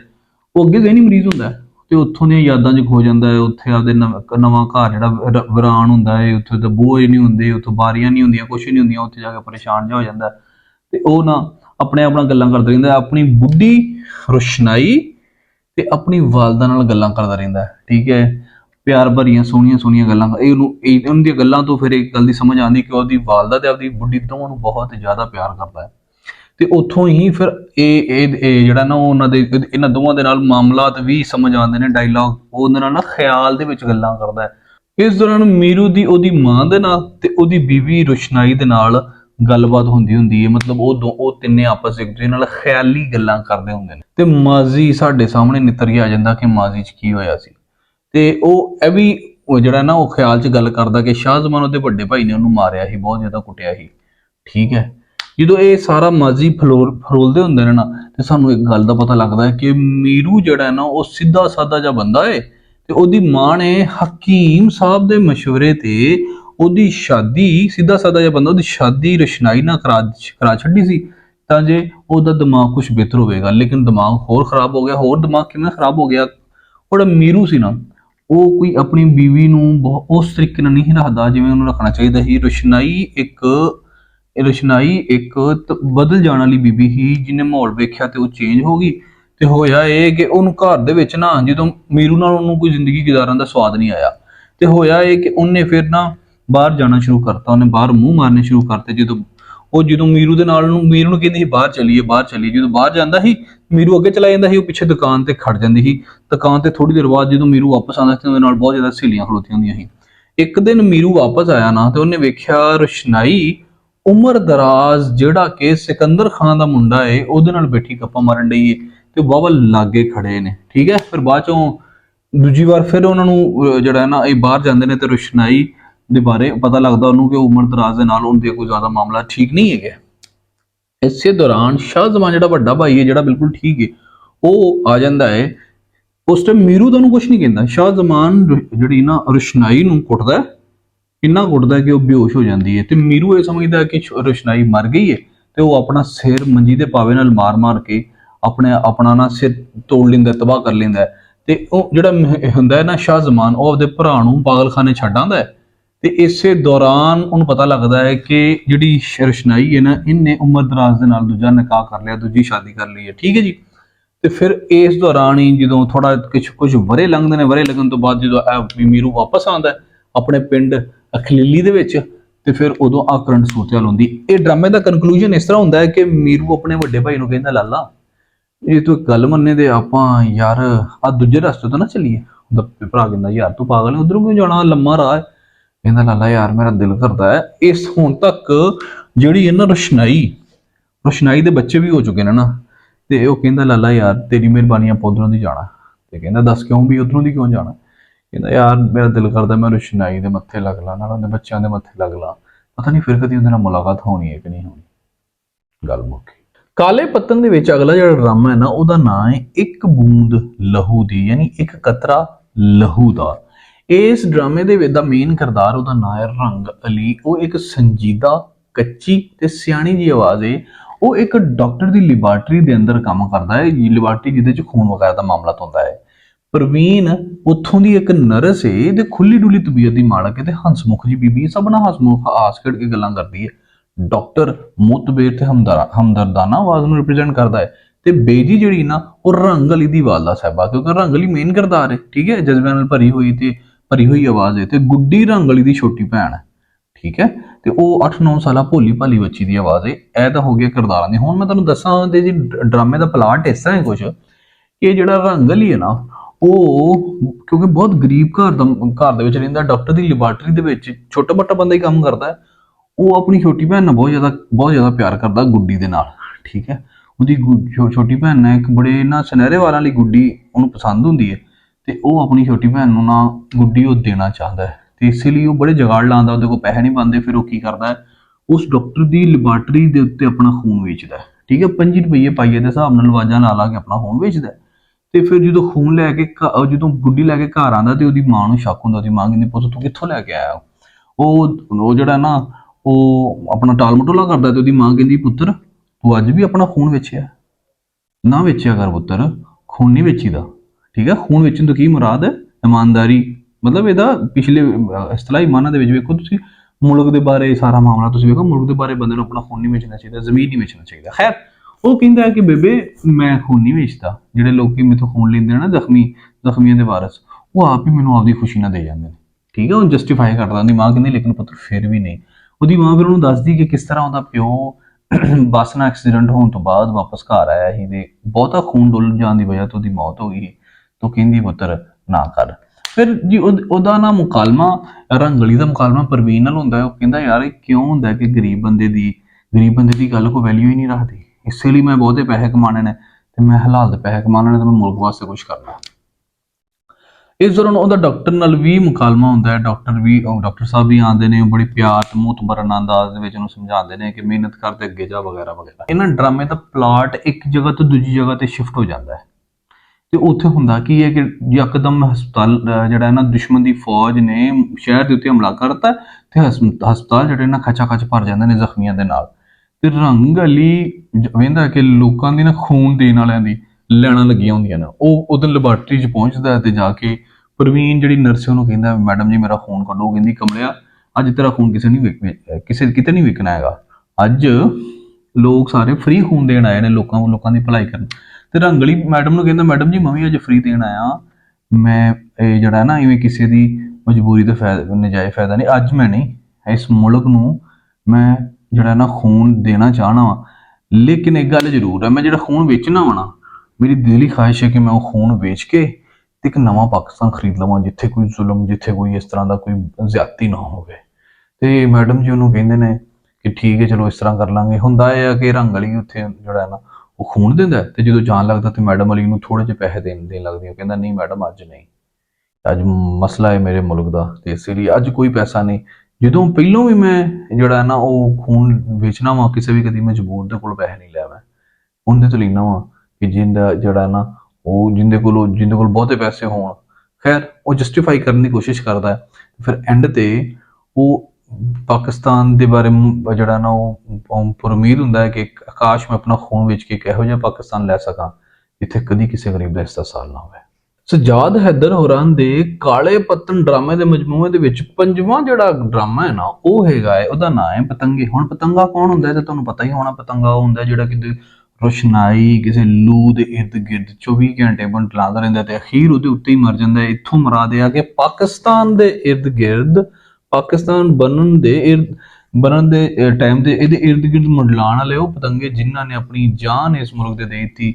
ਤੇ ਉਹਨਾਂ ਲੋਕਾਂ ਦੀਆਂ ਕੁਰਬਾਨੀਆਂ ਦੇ ਬਾਰੇ, ਉਹ ਪਤੰਗਿਆਂ ਦੀਆਂ ਕੁਰਬਾਨੀਆਂ ਦੇ ਬਾਰੇ ਇਹ ਪੰਜਵਾਂ ਡਰਾਮਾ ਹੈ, ਪਤੰਗਿਆਂ ਦੇ ਬਾਰੇ। ਇਹਦੇ 'ਚ ਜਿਹੜਾ ਮੇਨ ਪਤੰਗਾ ਹੈ ਉਹ ਮਾਸਟਰ ਮਜੀਦੁੱਲਾ ਹਰਾਂ ਦਾ ਕਿਰਦਾਰ ਹੈ। ਮਾਸਟਰ ਮਜੀਦੁੱਲਾ ਹਰਾਂ, ਇਹ ਡਰਾਮੇ ਦਾ ਪਲਾਟ ਥਾਣੇ 'ਚ ਸ਼ੁਰੂ ਹੁੰਦਾ ਹੈ ਜਦੋਂ ਮਾਸਟਰ ਮਜੀਦੁੱਲਾ ਹਰਾਂ ਨੂੰ ਇੱਕ ਹੈੱਡ ਕਾਂਸਟੇਬਲ ਰਹਿਮਤ ਖਾਨ ਜਿਹੜਾ ਹੈ ਨਾ, ਉਹਨੂੰ ਇੰਸਪੈਕਟਰ ਦੇ ਕੋਲ ਪੇਸ਼ ਕਰਦਾ ਹੈ। ਉਹਨੂੰ ਦੱਸਦਾ ਹੈ ਵੀ ਇਹ ਜਿਹੜਾ ਮਾਸਟਰ ਹੈ ਨਾ, ਇਹ ਲੋਕਾਂ ਦੇ ਬਾਲ ਅਗਵਾ ਕਰਦਾ ਹੈ, ਠੀਕ ਹੈ।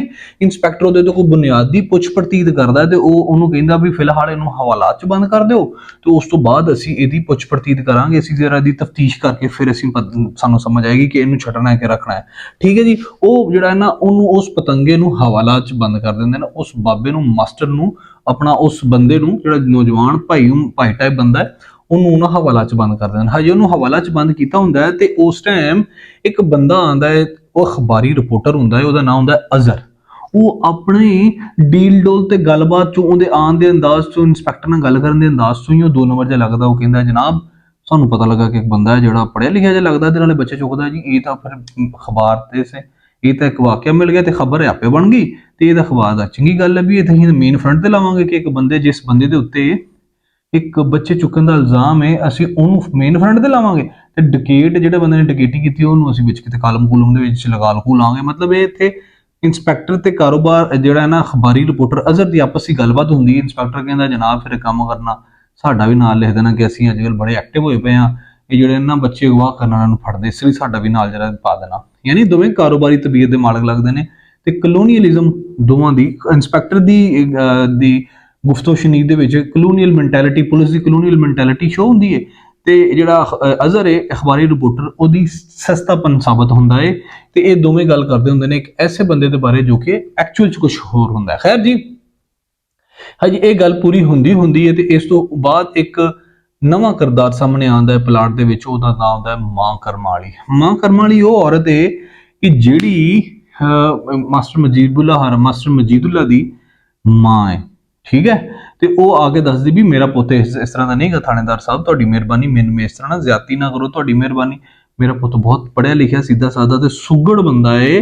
ਉਹ ਬੱਚਿਆਂ ਨਾਲ ਵੈਸੇ ਪਿਆਰ-ਪੂਰ ਕਰਦਾ ਹੈ। ਜਦੋਂ ਉਹ ਫਿਰ ਥਾਣੇਦਾਰ ਦੇ ਕੋਲ ਬਹਿੰਦੀ, ਥਾਣੇਦਾਰ ਨੂੰ ਬਾਕੀ ਗੱਲਾਂ ਦੱਸਦੀ ਕਿ ਉਹ ਮਜੀਦੁੱਲਾ ਦੀ ਅਸਲ ਮਾਂ ਨਹੀਂ ਹੈਗੀ, ਬਲਕਿ ਮਜੀਦੁੱਲਾ ਨੇ ਉਹਨੂੰ ਜਦੋਂ ਮਜੀਦੁੱਲਾ ਪਾਕਿਸਤਾਨ ਜਦੋਂ ਬਣਿਆ ਉਹਦਾ ਪਲਾਟ ਹੈ ਨਾ, ਪਾਕਿਸਤਾਨ ਜਦੋਂ ਬਣਿਆ ਉਦੋਂ ਮਹਾਜਰਾਂ ਦੀ ਖਿਦਮਤ ਕਰਦਾ ਪਿਆ ਸੀ। ਤੇ ਜਦੋਂ ਉਹਨੇ ਵੇਖਿਆ ਇੱਕ ਮਾਈ ਜਿਹੜੀ ਵਿਚਾਰੀ ਅਨਪੜ੍ਹ ਜੀ ਤੇ ਸਮਝਦਾਰ ਹੈ ਨਾ, ਉਹ ਕੱਲੀ ਹੈ, ਤੇ ਉਹ ਉਹਨੂੰ ਮਾਈ ਨੂੰ ਚੁੱਕਿਆ ਉਹਦੇ ਘਰ ਲੈ ਆਇਆ ਤੇ ਉਸ ਤੋਂ ਬਾਅਦ ਸਾਰੀ ਉਮਰ ਉਦੋਂ ਦੀ ਸੇਵਾ ਕਰਦਾ ਪਿਆ, ਠੀਕ ਹੈ।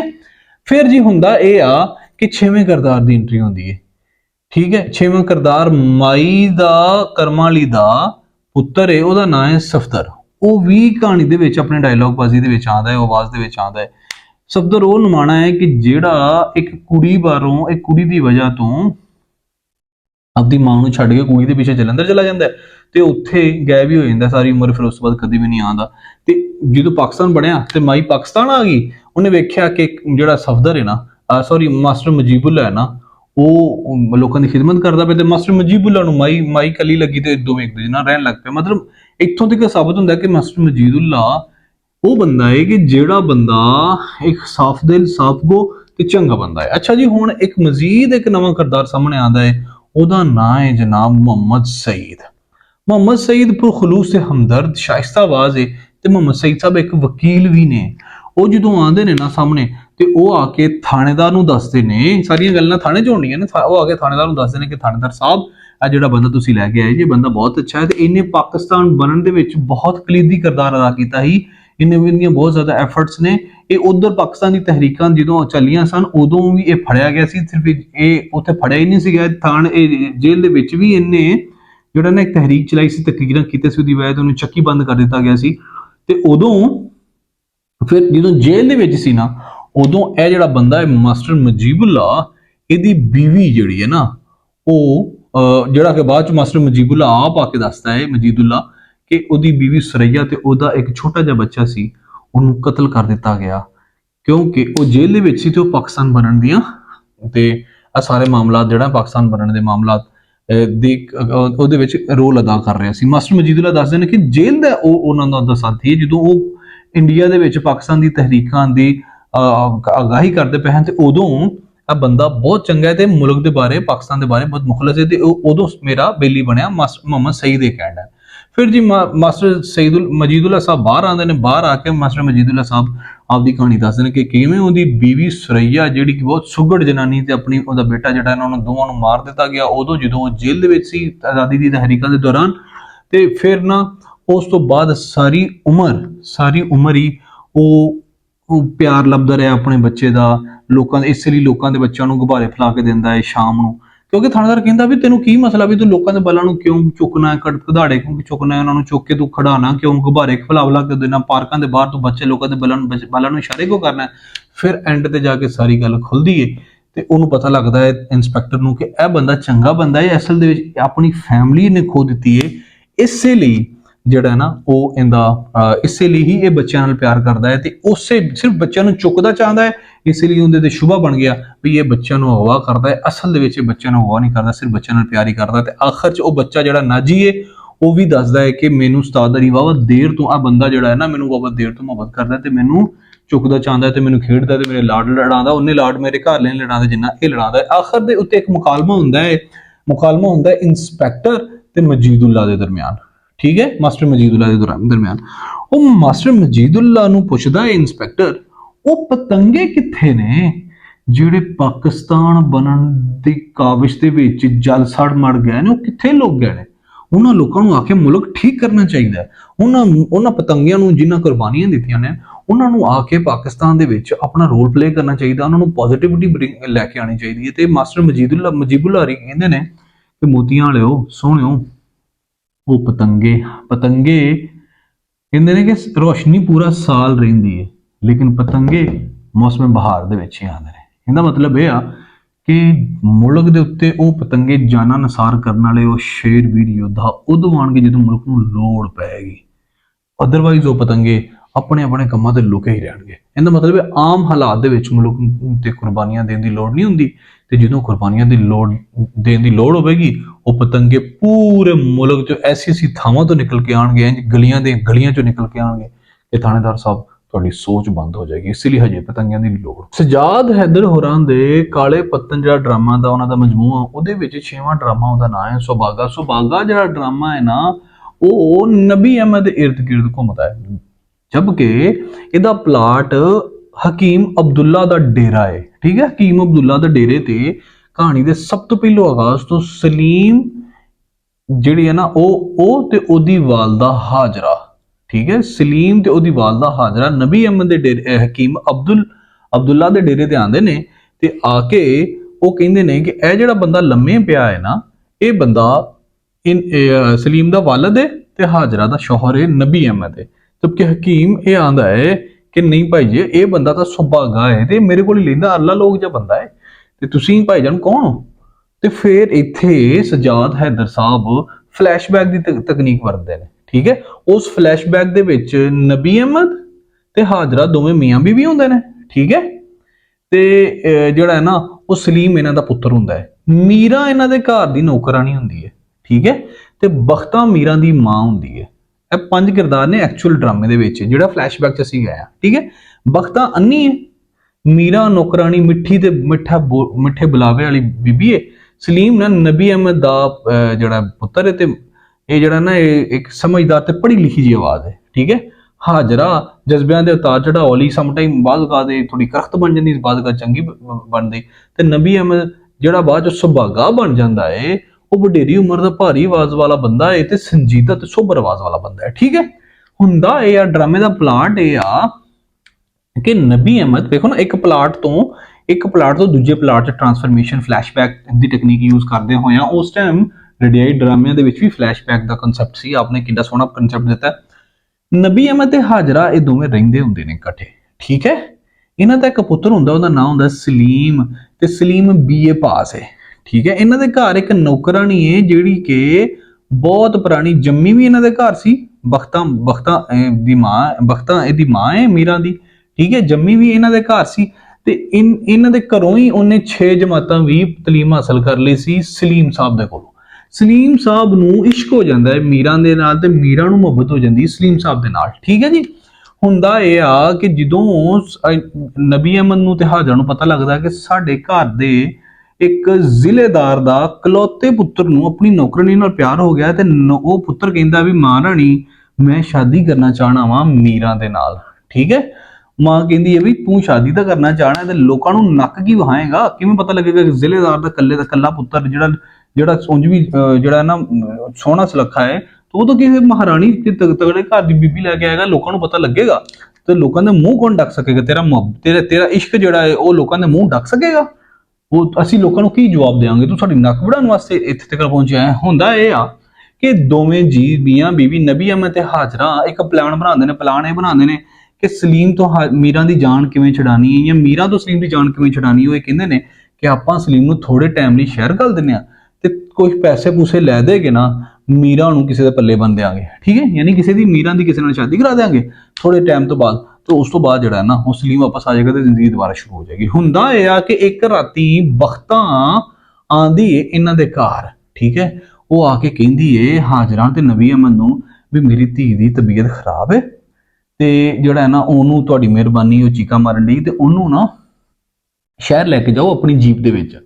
ਤੇ ਜਿਹੜੀ ਹੈਗੀ ਨਾ ਹਾਜਰਾ, ਉਹ ਕਹਿੰਦੀ ਹੈ ਕਿ ਮੇਰਾ ਮੀਆਂ ਤਾਂ ਗੱਡੀ ਚਲਾ ਨਹੀਂ ਸਕਦਾ, ਤੈਨੂੰ ਪਤਾ ਰਾਤ ਨੂੰ, ਤੇ ਇਹਦਾ ਮਤਲਬ ਇਹ ਆ ਕਿ ਤੂੰ ਹੁਣ ਇਹ ਚਾਹਣੀ ਹੈ ਕਿ ਮੇਰਾ ਪੁੱਤਰ ਸਲੀਮ ਤੇਰੀ ਧੀ ਨੂੰ ਲੈ ਜਾਵੇ। ਇਹ ਉਹਦਾ ਮਕਰ ਹੈ, ਉਹਦੇ ਲੱਛਣ ਠੀਕ ਨਹੀਂ। ਘਰ ਜਾ ਕੇ ਉਹਦੀ ਹਰਕਤਾਂ ਠੀਕ ਕਰ ਤੇ ਘਰ ਜਾ ਕੇ ਜਿਹੜੀ ਉਹਨੂੰ ਸੂਲ ਤੇ ਧੁੱਦਲ ਉਗਦੀ ਪਈ ਹੈ ਨਾ, ਉਹਨੂੰ ਜਾ ਕੇ ਉਹਦਾ ਥੋੜਾ ਜਿਹਾ ਇਲਾਜ ਕਰ, ਠੀਕ ਹੈ। ਤੁਸੀਂ ਲੋਕ ਅਮੀਰਾਂ ਦੇ ਡੋਰੇ ਪਾਉਂਦੇ ਤੇ ਤੁਸੀਂ ਉਹ ਲੋਕ ਜਿਹੜੇ ਅਮੀਰਾਂ ਦੀ ਦੌਲਤ ਤੇ ਨਜ਼ਰ ਰੱਖਦੇ, ਮੈਨੂੰ ਸਭ ਪਤਾ ਹੈ। ਮੈਂ ਤੁਹਾਨੂੰ ਗਰੀਬਾਂ ਕਮੀਨਾਂ ਨੂੰ ਚੰਗੇ ਤਰੀਕੇ ਨਾਲ ਜਾਣਨੀ ਆ, ਤੁਹਾਡੇ ਸਭ ਕੁਝ ਨੂੰ ਚੰਗੇ ਤਰੀਕੇ ਨਾਲ ਜਾਣਨੀ ਆ। ਖੈਰ, ਉਹ ਕਹਿੰਦੀ ਜਿਹਨੂੰ ਬਹੁਤੀ ਸੂਲ ਉੱਠਦੀ ਤੁਹਾਨੂੰ ਥੋੜੀ ਫੀਮ ਖਵਾ ਦੇ, ਫੀਮ ਖਵਾ ਕੇ ਉਹ ਆਪੇ ਸੌਂ ਮਰ ਜਾਏਗੀ ਤੇ ਉਹਨੂੰ ਕੋਈ ਪੱਥਰੀ ਪੁੱਥਰੀ ਦਾ ਮਸਲਾ ਹੋਣਾ, ਸਵੇਰੇ ਤੱਕ ਠੀਕ ਹੋ ਜਾਏਗੀ, ਠੀਕ ਹੈ। ਮੀਰਾ ਉਹਨਾਂ ਦੇ ਬਖਤਾ ਉਹਨਾਂ ਦੇ ਬਹੁਤ ਤਰਲੇ ਕਰਦੀ ਹੈ, ਲੇਕਿਨ ਉਹ ਨਾ ਨਬੀ ਅਹਿਮਦ ਗੱਡੀ ਜੀਪ ਲੈ ਕੇ ਜਾਂਦਾ ਹੈ ਤੇ ਨਾ ਹਾਜਰਾ ਸਲੀਮ ਨੂੰ ਜਾਣ ਦਿੰਦੀ ਹੈ। ਹੁੰਦਾ ਹੈ ਕਿ ਸਵੇਰੇ ਫਜਰ ਟਾਈਮ ਪਤਾ ਲੱਗਦਾ ਹੈ ਕਿ ਮੀਰਾ ਮਰ ਗਈ ਹੈ, ਠੀਕ ਹੈ। ਇਹ ਟ੍ਰਾਂਸਫਰਮੇਸ਼ਨ ਹੁੰਦੀ ਹੈ। ਫਿਰ ਜੀ ਹੁੰਦਾ ਇਹ ਆ ਕਿ ਨਬੀ ਅਹਿਮਦ ਉਸ ਤੋਂ ਬਾਅਦ ਜਿਹੜਾ ਸੁਭਾਗਾ ਬਣਦਾ ਹੈ, ਉਸ ਤੋਂ ਬਾਅਦ ਆਪਣੇ ਅੰਦਰ ਵਿੱਚ ਵੜ ਜਾਂਦਾ ਹੈ। 3 ਦਿਨਾਂ ਬਾਅਦ ਅੰਦਰੋਂ ਬਾਹਰ ਨਿਕਲਦਾ ਹੈ। ਤੀਸਰੇ ਦਿਨ ਨਾ ਅੰਦਰੋਂ ਕੁਰਾਨ ਸ਼ਰੀਫ ਪੜ੍ਹਨ ਦੀ ਤੇ ਰੋਣ ਦੀ ਉੱਚੀ ਆਵਾਜ਼ ਆਉਂਦੀ ਹੁੰਦੀ ਹੈ। 3 ਦਿਨਾਂ ਬਾਅਦ ਬਾਹਰ ਨਿਕਲਦਾ ਹੈ। ਬਾਹਰ ਨਿਕਲ ਕੇ ਆਪਣੇ ਬੇਟੇ ਨੂੰ ਕਹਿੰਦਾ ਹੈ ਵੀ ਪੁੱਤਰ ਸਲੀਮ ਆ ਜਾ ਚੱਲੀਏ। ਆਪਣੇ ਪੁੱਤਰ ਨੂੰ ਨਾਲ ਲੈਂਦਾ ਤੇ ਮੀਰਾਂ ਦੀ ਕਬਰ ਤੇ ਚਲਾ ਜਾਂਦਾ, ਉਸ ਨੌਕਰਾਨੀ ਦੀ ਕਬਰ ਤੇ, ਜਿਹੜੀ ਨੌਕਰਾਨੀ ਫੌਤ ਹੋ ਗਈ ਹੁੰਦੀ, ਉਹਦੀ ਕਬਰ ਤੇ ਜਾ ਕੇ ਉੱਥੇ ਕਹਿੰਦਾ ਵੀ ਪੁੱਤਰ ਹੁਣ ਗੱਲ ਇਸ ਤਰ੍ਹਾਂ ਹੈ ਕਿ ਤੂੰ ਅੱਜ ਤੋਂ ਬਾਅਦ ਹੈ ਜਿਹੜੀ ਬੱਚੀ ਇਹਦੀ ਕਬਰ ਤੇ ਡੇਲੀ ਆਣਾ, ਗਰੀਬਾਂ ਨੂੰ ਪੈਸੇ ਦੇਣੇ ਨੇ, ਗਰੀਬਾਂ ਆਪਣੀ ਕਮਾਈ ਦੇ ਗਰੀਬਾਂ ਦਾ ਹਿੱਸਾ ਰੱਖਣਾ ਹੈ। ਤੂੰ ਇਹਦੀ ਮਾਂ ਬਖਤਾਂ ਜਦੋਂ ਤੱਕ ਅੱਗੇ ਜਿਉਣ ਡਈ ਹੈ ਨਾ, ਤੂੰ ਪੁੱਤਰ ਉਹਨੂੰ ਕਿਸੇ ਸ਼ੈ ਉਹਨੂੰ ਨਾ ਪੱਕਾ ਕੋਠਾ ਵੀ ਬਣਾ ਕੇ ਦੇਣਾ, ਤੈਨੂੰ ਕਿਸੇ ਸ਼ੈ ਦੀ ਕਮੀ ਨਹੀਂ ਆਉਂਦੀ, ਨਹੀਂ ਮੇਰਾ ਸੋਹਣਾ ਪੁੱਤਰ। ਤੇ ਪੁੱਤਰ ਮੈਂ ਚੱਲਿਆ ਵਾਂ, ਮੈਂ ਰੱਜ ਗਿਆ ਵਾਂ ਦੁਨੀਆ ਤੋਂ। ਉਸ ਤੋਂ ਬਾਅਦ ਨਬੀ ਅਹਿਮਦ ਇੱਕ ਦਿਨ ਅਚਾਨਕ ਘਰੋਂ ਗਾਇਬ ਹੋ ਜਾਂਦਾ ਤੇ ਉਸ ਤੋਂ ਬਾਅਦ ਉਹ ਨਹੀਂ ਲੱਭਦਾ। ਫਿਰ ਵਾਵਾ ਚਿਰ ਬਾਅਦ ਲੱਭਦੇ ਹਾਜਰਾ ਤੇ ਉਹਦਾ ਪੁੱਤਰ ਸਲੀਮ ਉਸੇ ਪਹਿਲੇ ਦੁਬਾਰਾ ਫਲੈਸ਼ਬੈਕ ਜਿਹੜਾ ਨਾ ਉਹ ਫਰੰਟ ਬੈਕ ਚੱਲ ਜਾਂਦਾ, ਦੁਬਾਰਾ ਉੱਥੇ ਹਕੀਮ ਅਬਦੁੱਲਾ ਦੇ ਡੇਰੇ ਤੇ ਆ ਜਾਂਦੇ ਨੇ, ਜਿਹੜਾ ਪੱਕੀ ਉਮਰ ਦਾ ਬੰਦਾ ਹੈ ਤੇ ਆਵਾਜ਼ ਦੇ ਵਿੱਚ ਬੜੀ ਨਿੱਘ ਸਿਆਣਾ ਜਿਹਾ ਬੰਦਾ ਹੈ। ਉੱਥੇ ਆਉਂਦੇ ਨੇ ਤੇ ਉੱਥੇ ਨਬੀ ਅਹਿਮਦ ਲੰਮੇ ਪਿਆ ਹੁੰਦਾ, ਠੀਕ ਹੈ, ਥੱਲੇ ਭੂਮੀ ਦੇ ਉੱਤੇ, ਜ਼ਮੀਨ ਦੇ ਉੱਤੇ ਲੰਮੇ ਪਿਆ ਹੁੰਦਾ। ਉਹ ਜ਼ਿਲ੍ਹੇਦਾਰ ਪਿੰਡਾਂ ਦਾ ਮਾਲਕ ਚੌਧਰੀ ਥੱਲੇ ਲੰਮੇ ਪਿਆ ਹੁੰਦਾ, ਵੱਡੀ ਦਾੜੀ ਆਈ ਹੁੰਦੀ ਉਹਨੂੰ, ਤੇ ਉਹਨੂੰ ਨਾ ਨਬੀ ਅਹਿਮਦ ਤੇ ਹਾਜਰਾ ਸਲੀਮ ਤੇ ਹਾਜਰਾ ਉਹਨੂੰ ਕਹਿੰਦੇ ਨੇ ਬਾਜੀ ਚੱਲੀਏ। ਹਾਜਰਾ ਕਹਿੰਦੀ ਆਓ ਸਾਹਿਬ ਜੀ ਚੱਲੀਏ। ਤੇ ਉਹ ਕਹਿੰਦਾ ਬਈ ਤੁਸੀਂ ਕੌਣ ਤੁਸੀਂ, ਕੀ ਗੱਲ ਹੈ, ਮੈਂ ਨਹੀਂ ਜਾਣਦਾ ਤੁਹਾਨੂੰ। ਉਹ ਹਕੀਮ ਕਹਿੰਦਾ ਬੀਬੀ ਤੁਸੀਂ ਕੌਣ, ਕੀ ਗੱਲ ਹੈ? ਇਹ ਸੁਭਾਗਾ ਏ, ਇਹ ਨਬੀ ਅਹਿਮਦ ਨੂੰ ਕੋਈ ਨਹੀਂ, ਇਹ ਹੁਣ ਸੁਭਾਗਾ ਏ, ਇਹਦਾ ਨਾਂ ਸੁਭਾਗਾ ਏ ਤੇ ਇਹ ਮੇਰੇ ਨਾਲ ਸਪਰੇਆਂ ਦਾ ਕੰਮ ਕਰਦਾ, ਇੱਥੇ ਮੈਂ ਇਹਨੂੰ ਖਾਣ ਨੂੰ ਦਿੰਦਾ ਵਾ, ਬੜਾ ਹੀ ਚੰਗਾ ਬੰਦਾ, ਨਾਲ ਮੇਰੀ ਇੱਥੇ ਜਿਹੜੇ ਮੇਰੇ ਕੋ ਪੌਦੇ ਉਹਨਾਂ ਦੀ ਦੇਖਭਾਲ ਕਰਦਾ ਤੇ ਮੈਂ ਇਹਨੂੰ ਰੋਟੀ ਖਾਣ ਨੂੰ ਦੇਣਾ ਵਾ। ਖੈਰ, ਸਲੀਮ ਤੇ ਹਾਜਰਾ ਉਹਨੂੰ ਇਨਸਿਸਟ ਕਰਦੇ ਨੇ ਘਰ ਜਾਣ ਨੂੰ, ਤੇ ਜਿਹੜਾ ਹੈ ਨਾ ਉਹ ਸੁਭਾਗਾ ਉਹ ਕਹਿੰਦਾ ਭਾਈ ਮੈਂ ਤੁਹਾਡੇ ਨਾਲ ਨਹੀਂ ਜਾਣਾ। ਆਖਰ ਤੇ ਇੱਕ ਸ਼ੇਰ ਕਹਿ ਕੇ ਡਰਾਮਾ ਕਨਕਲੋਜ਼ ਹੋ ਜਾਂਦਾ। ਉਹ ਕਹਿੰਦਾ ਇਸ ਦੁਨੀਆ ਵਿੱਚ ਕਿਆ ਘਿਨ ਆਏ ਹੋ, इस दुनिया में तुम क्या लेके आए हो, क्या घिन वैसी क्या लेके जाओगे, नाल सुभागा ऐ सुभागे तुम इस दुनिया में क्या लेके आए हो और क्या इस दुनिया से लेके तुम जाओगे। नांगो तो आए हो नांगो वैसी, तुम नंगे आए हो नंगे तुमने जाना है, कुछ नहीं नाल सुभागा, भी तुमने कुछ भी नाल साथ लेके नहीं जाना। इसीलिए भाई तुहाडी मेहरबानी, मैं जिस हाल च मैनूं मेरे हाल च रहन दिओ, तुसीं अपने जाओ, अपनी ਜਿਹੜੀਆਂ ਤੁਸੀਂ ਜਿਹੜੀ ਤੁਸੀਂ ਇਮਾਰਤ, ਤੁਹਾਡੀ ਜਿਸ ਇਮਾਰਤ ਦਾ ਤੁਹਾਨੂੰ ਗਰੂਰ ਮਾਣ ਸੀ, ਜਿਸ ਇਮਾਰਤ ਨੇ ਕਿਸੇ ਇੱਕ ਮਾਸੂਮ ਦੀ ਜਾਨ ਲੈ ਲਈ, ਤਾਂ ਉਸ ਇਮਾਰਤ ਨਾਲ ਜੀਓ। ਮੈਂ ਬਹੁਤ ਖੁਸ਼ ਹਾਂ ਇਸ ਮਾਮਲੇ ਦੇ ਵਿੱਚ, ਇਸ ਹਾਲ ਦੇ ਵਿੱਚ। ਜਾਦ ਹੈਦਰ ਹੋਰਾਂ ਦੇ ਡਰਾਮਿਆਂ ਦਾ ਜਿਹੜਾ ਮਜਮੂਆ ਹੈ ਕਾਲਾ ਪਤਨ, ਉਹਦੇ ਵਿੱਚ ਆਖਰੀ ਡਰਾਮਾ ਉਹਨਾਂ ਦਾ ਹੈ ਖਾਲੀ ਤਾਗ। ਖਾਲੀ ਤਾਗ ਦੇ 7 ਕਿਰਦਾਰ ਨੇ ਜੀ। ਇਹਨਾਂ ਦਾ ਇਹਦਾ ਪਲਾਟ ਕੁਝ ਇਸ ਤਰ੍ਹਾਂ ਸ਼ੁਰੂ ਹੁੰਦਾ ਹੈ ਕਿ ਅੱਲਾ ਲੋਕ ਇੱਕ ਬੰਦਾ ਸੜਕ ਦੇ ਕਿਨਾਰੇ ਤੇ ਡਿੱਗਾ ਹੁੰਦਾ ਹੈ ਤੇ ਉਹਦੇ ਆਲੇ ਦੁਆਲੇ ਬਹੁਤ ਸਾਰੇ ਲੋਕ ਇਕੱਠੇ ਹੋਏ ਹੁੰਦੇ ਨੇ, ਤੇ ਉੱਥੇ ਇੱਕ ਜਿਹੜਾ ਹੈ ਨਾ ਆਲਮ ਤੇ ਬਾਬਾ ਅਮਲ ਬਾਬਾ, ਜਿਹਦੀ ਉਮਰ 25 ਵਰੇ ਹੁੰਦੀ ਹੈ, ਬੜਾ ਮਚੂਰ ਬੰਦਾ ਹੁੰਦਾ, ਅਖਵੰਦ ਮੀਆਂ, ਉਹ ਆਉਂਦਾ ਹੈ ਤੇ ਉਹ ਅੱਲਾ ਲੋਕ ਨੂੰ ਆਪਣੇ ਨਾਲ ਆਪਣੇ ਘਰ ਲੈ ਜਾਂਦਾ ਹੈ ਤੇ ਉੱਥੇ ਉਹਦੀ ਖਿਦਮਤ ਵਿਦਮਤ ਕਰਦਾ, ਉਹਨੂੰ ਕੁਝ ਬਿਹਤਰ ਕਰਦਾ। ਅੱਲਾ ਲੋਕ ਜਦੋਂ ਹੋਸ਼ 'ਚ ਆਉਂਦਾ ਹੈ ਤੇ ਉਹ ਅਖਵੰਦ ਬਾਬੇ ਨੂੰ ਦੱਸਦਾ ਹੈ ਕਿ ਵੀ ਉਹ ਇੱਕ ਚੌਧਰੀ ਦੇ ਘਰ ਰਹਿੰਦਾ ਸੀ ਤੇ ਉੱਥੇ ਉਹਨਾਂ ਦੀ ਇੱਕ ਧੀ ਸੀ, ਬੇਟੀ ਸੀ, ਜਿਹੜੀ ਕਿ ਮੇਰ ਬੀਬੀ ਅਖਵਾਉਂਦੀ ਸੀ ਤੇ ਉਹ ਉਹਨੂੰ ਖਿਡੌਣਾ ਸਮਝਦੀ ਸੀ, ਉਹਦੇ ਨਾਲ ਖੇਡਦਾ ਰਹਿੰਦਾ ਸੀ ਤੇ ਬਹੁਤ ਸੋਹਣਾ ਟਾਈਮ ਉਹਨਾਂ ਦਾ ਲੰਘਦਾ ਪਿਆ ਸੀ। ਤੇ ਹੋਇਆ ਇਹ ਕਿ ਫਿਰ ਇੱਕ ਦਿਨ ਇੱਕ ਹੜ੍ਹ ਆ ਗਿਆ, ਦਰਿਆ ਦਾ ਪਾਣੀ ਚੜ੍ਹ ਆਇਆ ਉੱਥੇ ਤੇ ਉਥੋਂ ਹਰ ਚੀਜ਼ ਰੁੜ ਗਈ ਹੋਏ ਤੇ ਉਹ ਵੀ ਉਸ ਪਾਣੀ 'ਚ ਰੁੜ ਗਿਆ, ਲੇਕਿਨ ਉਹ ਜ਼ਿੰਦਾ ਬਚ ਗਿਆ। ਉਹ ਜਦੋਂ ਜ਼ਿੰਦਾ ਬਚਿਆ ਤੇ ਉਹ ਇੱਕ ਥਾਂ ਤੇ ਇੱਕ ਅੱਲਾ ਲੋਕ ਨੇ ਉਹਨੂੰ ਉੱਥੋਂ ਬਚਾ ਲਿਆ ਤੇ ਉਹਦੀ ਬਾਬਾ ਮਰਮ ਪੱਟੀ ਕੀਤੀ ਤੇ ਕਾਫੀ ਸਾਲਾਂ ਬਾਅਦ ਉਹ ਉੱਥੋਂ ਚੱਲਣ ਟੁਰਨ ਫਿਰਨ ਦੇ ਕਾਬਲ ਹੋ ਕੇ ਵਾਪਸ ਉਸ ਜਗ੍ਹਾ ਤੇ ਪਹੁੰਚਿਆ। ਤੁਹਾਨੂੰ ਪਤਾ ਲੱਗਾ ਕਿ ਜਿਹੜੀ ਮੇਰ ਬੀਬੀ ਤੇ ਉਹ ਸਾਰੇ ਲੋਕ ਨੇ ਉੱਥੋਂ ਚਲੇ ਗਏ ਨੇ ਤੇ ਮੇਰ ਬੀਬੀ ਦੀ ਸ਼ਾਦੀ ਹੋ ਗਈ, ਮੇਰ ਬੀਬੀ ਆਪਣੇ ਘਰ ਚਲੀ ਗਈ ਹੈ ਤੇ ਉਹ ਉੱਥੇ ਮੇਰ ਬੀਬੀ ਨੂੰ ਮਿਲਣ ਦੇ ਚੱਕਰ 'ਚ ਵੀ ਪੈ ਗਿਆ ਕਿ ਮੈਂ ਮੇਰ ਬੀਬੀ ਨੂੰ ਉਹਦੇ ਸਹੁਰਿਆਂ ਤੇ ਮਿਲ ਕੇ ਆਵਾਂ, ਲੇਕਿਨ ਉਹ ਜਦੋਂ ਸਹੁਰਿਆਂ ਤੇ ਜਾਂਦਾ ਤੇ ਉਹਦੇ ਸਕੇ ਉਹਨੂੰ ਮਿਲਣ ਨਹੀਂ ਦਿੰਦੇ ਅੱਲਾ ਲੋਕ ਨੂੰ। ਤੇ ਅੱਲਾ ਲੋਕ ਨੂੰ ਫਿਰ ਬਾਅਦ ਚ ਕੁਝ ਦਿਨਾਂ ਬਾਅਦ ਉੱਥੇ ਵੇਟ ਕਰਦਾ, ਫਿਰ ਉਹਨੂੰ ਮੇਰ ਬੀਬੀ ਦਾ ਇੱਕ ਮੈਸੇਜ ਮਿਲਦਾ ਹੈ ਕਿ ਤੂੰ ਹੁਣ ਵਾਪਸ ਚਲਾ ਜਾ। ਜਦੋਂ ਵਾਪਸ ਜਾਣ ਡਿਆ ਹੁੰਦਾ ਹੈ ਤੇ ਰਾਹ ਦੇ ਵਿੱਚ ਮੇਰ ਬੀਬੀ ਹੀ ਉਹਨੂੰ ਮਿਲਦੀ ਹੈ ਕਿ ਜਿਹਦੇ ਨਾਲ ਹੁਸਨ ਦੀ ਝਲਕ ਉਹ ਝੱਲ ਨਹੀਂ ਸਕਦਾ ਤੇ ਉਹ ਉੱਥੋਂ ਆ ਜਾਂਦਾ ਹੈ, ਤਾਂ ਹਯਾਤ ਉੱਥੋਂ ਪਰਤ ਕੇ ਆ ਜਾਂਦਾ ਹੈ। ਤੇ ਹੁੰਦਾ ਇਹ ਆ ਕਿ ਫਿਰ ਉੱਥੋਂ ਆ ਕੇ ਰਾਹ ਦੇ ਵਿੱਚ ਉਹ ਇੱਥੇ ਡਿੱਗ ਪੈਂਦਾ ਹੈ, ਠੀਕ ਹੈ, ਤੇ ਇੱਥੋਂ ਫਿਰ ਉਹਨੂੰ ਅਖਵੰਦ ਬਾਬਾ ਮਿਲ ਪੈਂਦੇ ਨੇ, ਠੀਕ ਹੈ। ਅਖਵੰਦ ਬਾਬਾ ਜਿਹੜੇ ਨੇ ਨਾ ਉਹਨੂੰ ਜਦੋਂ ਸਾਰੀ ਗੱਲ ਸੁਣਦੇ ਨੇ ਤੇ ਉਹਨੂੰ ਕਹਿੰਦੇ ਨੇ ਚਲ ਠੀਕ ਹੈ, ਤੂੰ ਨਾ ਹੁਣ ਕੋਈ ਪੜ੍ਹਾਈ ਲਿਖਾਈ ਦਾ ਕੰਮ ਕਰ, ਕੁਝ ਤੂੰ ਆਪਣਾ ਕੰਮ ਕਰਤੇ। ਹੁਣ ਮੈਂ ਚੂੰਕਿ ਇੱਕ ਆਲਮ ਫਾਜ਼ਲ ਹਾਂ ਤੇ ਮੈਂ ਅੱਗੇ ਤਲੀਮ ਦੇ ਜਾ ਕੇ ਅੱਗੇ ਤਲੀਮ ਹਾਸਲ ਕਰਨੀ ਹੈ, ਮੈਂ ਆਪ ਤਸਵੁਫ ਦੀਆਂ ਮੰਜ਼ਿਲਾਂ ਤੈਅ ਕਰਨੀਆਂ ਨੇ, ਇਸ ਲਈ ਅੱਜ ਤੋਂ ਆਪਣੇ ਰਾਹ ਅੱਡ ਨੇ, ਮੈਂ ਤੈਨੂੰ ਠੀਕ ਕਰਨਾ ਸੀ, ਠੀਕ ਕਰਦਾ, ਹੁਣ ਤੂੰ ਜਾ ਕੇ ਆਪਣੀ ਜ਼ਿੰਦਗੀ ਆਪਣੀ ਜੋ ਵੀ ਤੇਰਾ ਮਕਸਦ ਹੈ ਉਹਨੂੰ ਹਾਸਲ ਕਰ ਤੇ ਮੈਂ ਆਪਣਾ ਮਕਸਦ ਹਾਸਲ ਕਰਨਾ ਹੈ। ਲੇਕਿਨ ਉਹਨੂੰ ਜਾਂਦੇ ਤਾਕੀਦ ਕਰਦੇ ਨੇ ਕਿ ਤੂੰ ਮੁਈਦ ਬਾਬਾ ਜਿਹੜਾ ਇੱਕ ਰੋਸ਼ਨ ਜ਼ਮੀਰ ਸੂਫੀ ਉਹਦੇ ਕੋਲ ਜਾਣਾ ਹੈ, ਠੀਕ ਹੈ, ਤਾਂ ਕਿ ਉੱਥੇ ਹੋ ਸਕਦਾ ਤੇਰੀ ਕੋਈ ਰਹਿਨੁਮਾਈ ਹੋ ਸਕੇ। ਫਿਰ ਜਦੋਂ ਉਹ ਰੋਸ਼ਨ ਜ਼ਮੀਰ ਉਸ ਮੁਵੀਦ ਬਾਬੇ ਦੇ ਕੋਲ ਜਾਂਦਾ ਹੈ ਨਾ ਅੱਲਾ ਲੋਕ, ਠੀਕ ਹੈ, ਤੇ ਉੱਥੇ ਉਹਦੀ ਇੱਕ ਮੁਲਾਕਾਤ ਇੱਕ ਹੋਰ ਅਖੜ ਬਦਤਮੀਜ਼ ਦੁਨੀਆਦਾਰ ਨਾਲ ਹੁੰਦੀ। ਉਹ ਹੁੰਦਾ ਬੁਲੰਦ ਖਾਨ। ਬੁਲੰਦ ਖਾਨ ਨੇ ਮੁਵੀਦ ਬਾਬੇ ਨੂੰ ਕੁਝ ਕਢਾਈ ਕਰਨ ਵਾਸਤੇ ਹਿਰਨ ਦੀ ਛਾਲ ਦਿੱਤੀ ਹੁੰਦੀ ਹੈ ਤੇ ਲੇਕਿਨ ਜਿਹੜੇ ਨਾ ਮੁਵੀਦ ਬਾਬਾ ਸਰਕਾਰ ਦੇ ਕੋਲੋਂ ਉਹ ਛਾਲ ਦੇ ਕੁਝ ਚੀਜ਼ਾਂ ਖਰਾਬ ਹੋ ਜਾਂਦੀਆਂ। ਮੁਵੀਦ ਬਾਬਾ ਅੱਲਾ ਲੋਕ ਨੂੰ ਤੇ ਮੁਵੀਦ ਬਾਬੇ ਨੂੰ ਬੁਲੰਦ ਖਾਨ ਆਪਣੇ ਘਰ ਲੈ ਜਾਂਦਾ ਹੈ ਤਾਂ ਕਿ ਉਹ ਉਹਨਾਂ ਦੀ ਖਿਦਮਤ ਕਰ ਸਕੇ। ਜਿਹੜਾ ਹੈ ਨਾ ਬੁਲੰਦ ਖਾਨ ਦੀ ਉਹ ਖਿਦਮਤ ਕਰਕੇ ਉਹਦੇ ਨੁਕਸਾਨ ਦੀ ਭਰਪਾਈ ਕਰ ਸਕਣ, ਠੀਕ ਹੈ। ਉੱਥੇ ਕੁਝ ਟਾਈਮ ਰਹਿੰਦੇ ਨੇ, ਫਿਰ ਅੱਲਾ ਲੋਕ ਉੱਥੋਂ ਵੀ ਚਲਾ ਜਾਂਦਾ ਹੈ। ਅੱਗੋਂ ਡਰਾਮਾ ਇਹ ਜਿਹੜਾ ਨਾ ਇਹ ਗੱਲਾਂ ਹੁੰਦੀਆਂ ਨੇ ਤੇ ਅੱਗੋਂ ਡਰਾਮਾ ਪਹੁੰਚ ਜਾਂਦਾ ਹੈ ਆਖਰੀ ਸੀਨ ਤੇ। ਆਖਰੀ ਸੀਨ ਦੇ ਵਿੱਚ ਵਿਖਾਇਆ ਜਾਂਦਾ ਹੈ ਕਿ ਇੱਕ ਪਾਸੇ ਤਾਂ ਅਖਵੰਦ ਮੀਆਂ ਜਿਹੜਾ ਲੋਕਾਂ ਨੂੰ ਤਲੀਮ, ਲੋਕਾਂ ਦੀ ਮਦਦ ਅੱਲਾ ਵਾਸਤੇ ਫ੍ਰੀ ਆਫ ਕਾਸਟ ਕਰਦਾ ਹੁੰਦਾ ਹੈ, ਦੂਜੇ ਪਾਸੇ ਇੱਕ ਰੇਸ਼ੀਨ ਨਾਮੀ ਬੰਦਾ ਹੁੰਦਾ ਜਿਹੜਾ ਕਾਰੋਬਾਰੀ ਮਦਾਰਸ ਹੁੰਦਾ, ਉਹ ਇੱਕ ਲੈਕਚਰਰ ਹੁੰਦਾ ਹੈ ਲੇਕਿਨ ਤਲੀਮ ਵੇਚਦਾ ਹੁੰਦਾ, ਲੋਕਾਂ ਤੋਂ ਪੈਸੇ ਲਿਆ ਕੇ ਉਹਨਾਂ ਨੂੰ ਪੜਾਉਂਦਾ, ਲੋਕਾਂ ਤੋਂ ਮਾਲ ਲੈ ਕੇ ਫਿਰ ਹੀ ਤਲੀਮ ਦਿੰਦਾ, ਜਿਹੜਾ ਪੈਸੇ ਨਹੀਂ ਦਿੰਦਾ ਉਹਨੂੰ ਤਲੀਮ ਹੀ ਨਹੀਂ ਦਿੰਦਾ। ਸੋ ਇੱਥੇ ਇੱਕ ਤੰਜ਼ੀਆ ਲੇਜਾ ਅਖਤਿਆਰ ਕਰਦੇ ਨੇ ਸਜਾਦ ਹੈਦਰ ਅਲੀ ਤੇ ਇੱਕ ਉਹਦਾ ਮੈਨੇਜਰ ਵੀ ਹੈ ਜਿਹੜਾ ਕਿ ਬੜਾ ਕੈਲਕੂਲੇਟਰ ਟਾਈਪ ਹੈ, ਬੜਾ ਚੈੱਕ ਐਂਡ ਬੈਲੈਂਸ ਰੱਖਦਾ ਹੈ ਵੀ ਕਿੰਨੇ ਲਫੇ ਪੜਾਣੇ ਨੇ, ਉਹਨੇ ਲਫੇ ਪੜਾਣੇ ਤੇ ਉਹਦੇ ਉਨੇ ਪੈਸੇ ਲੈਣੇ ਨੇ, ਠੀਕ ਹੈ।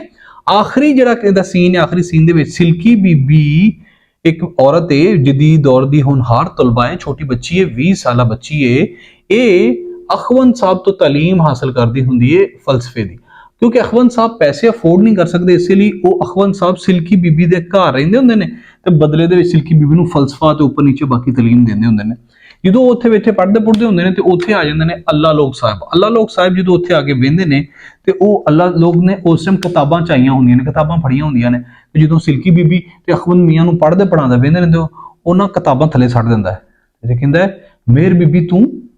ਉਹਨੂੰ ਉਸ ਤੋਂ ਬਾਅਦ ਹਰ ਔਰਤ 'ਚ ਹੀ ਮੇਰ ਬੀਬੀ ਨਜ਼ਰ ਆਉਂਦੀ ਹੁੰਦੀ, ਕਹਿੰਦਾ ਮੇਰ ਬੀਬੀ ਤੂੰ, ਤੇ ਸਿਲਕੀ ਬੀਬੀ ਵੀ ਕਹਿੰਦੀ ਚੱਲ ਜਾ। ਉਹ ਕਹਿੰਦਾ ਕਿ ਨਹੀਂ, ਉਹ ਕਹਿੰਦੀ ਚੱਲ ਭਾਈ ਤੂੰ ਕੌਣ ਹੈ, ਕੀ ਤੇਰਾ ਮਸਲਾ ਹੈ, ਠੀਕ ਹੈ। ਤੇ ਜਿਹੜਾ ਅਖਵੰਦ ਹੁੰਦਾ ਉਹਨੂੰ ਸਿਆਣ ਲੈਂਦਾ, ਕਹਿੰਦਾ ਲਾ ਲਓ ਕੀ ਚੱਕਰ ਹੈ ਬਈ। ਉਹ ਕਹਿੰਦਾ ਵੀ ਸਰਕਾਰ ਇਹ ਸਿਲਕੀ ਬੀਬੀ ਹੈ, ਥੋੜਾ ਉਹਨਾਂ ਦਾ ਇਸ ਮੁਕਾਲਮਾ ਹੁੰਦਾ ਹੈ। ਤੇ ਫਿਰ ਜਿਹੜਾ ਹੁੰਦਾ ਨਾ ਅੱਲਾ ਲੋਕ ਉਹ ਉੱਥੋਂ ਚਲਾ ਜਾਂਦਾ ਹੈ, ਠੀਕ ਹੈ।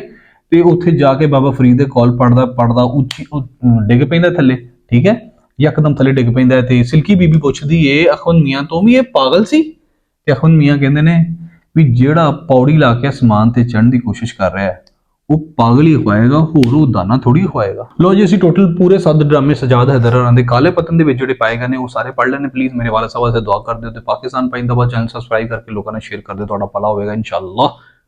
ਮੇਰਾ ਵੀ ਕਰ ਦਿਓ, ਤੁਹਾਡੀ ਮਿਹਰਬਾਨੀ। अस्सलाम वालेकुम।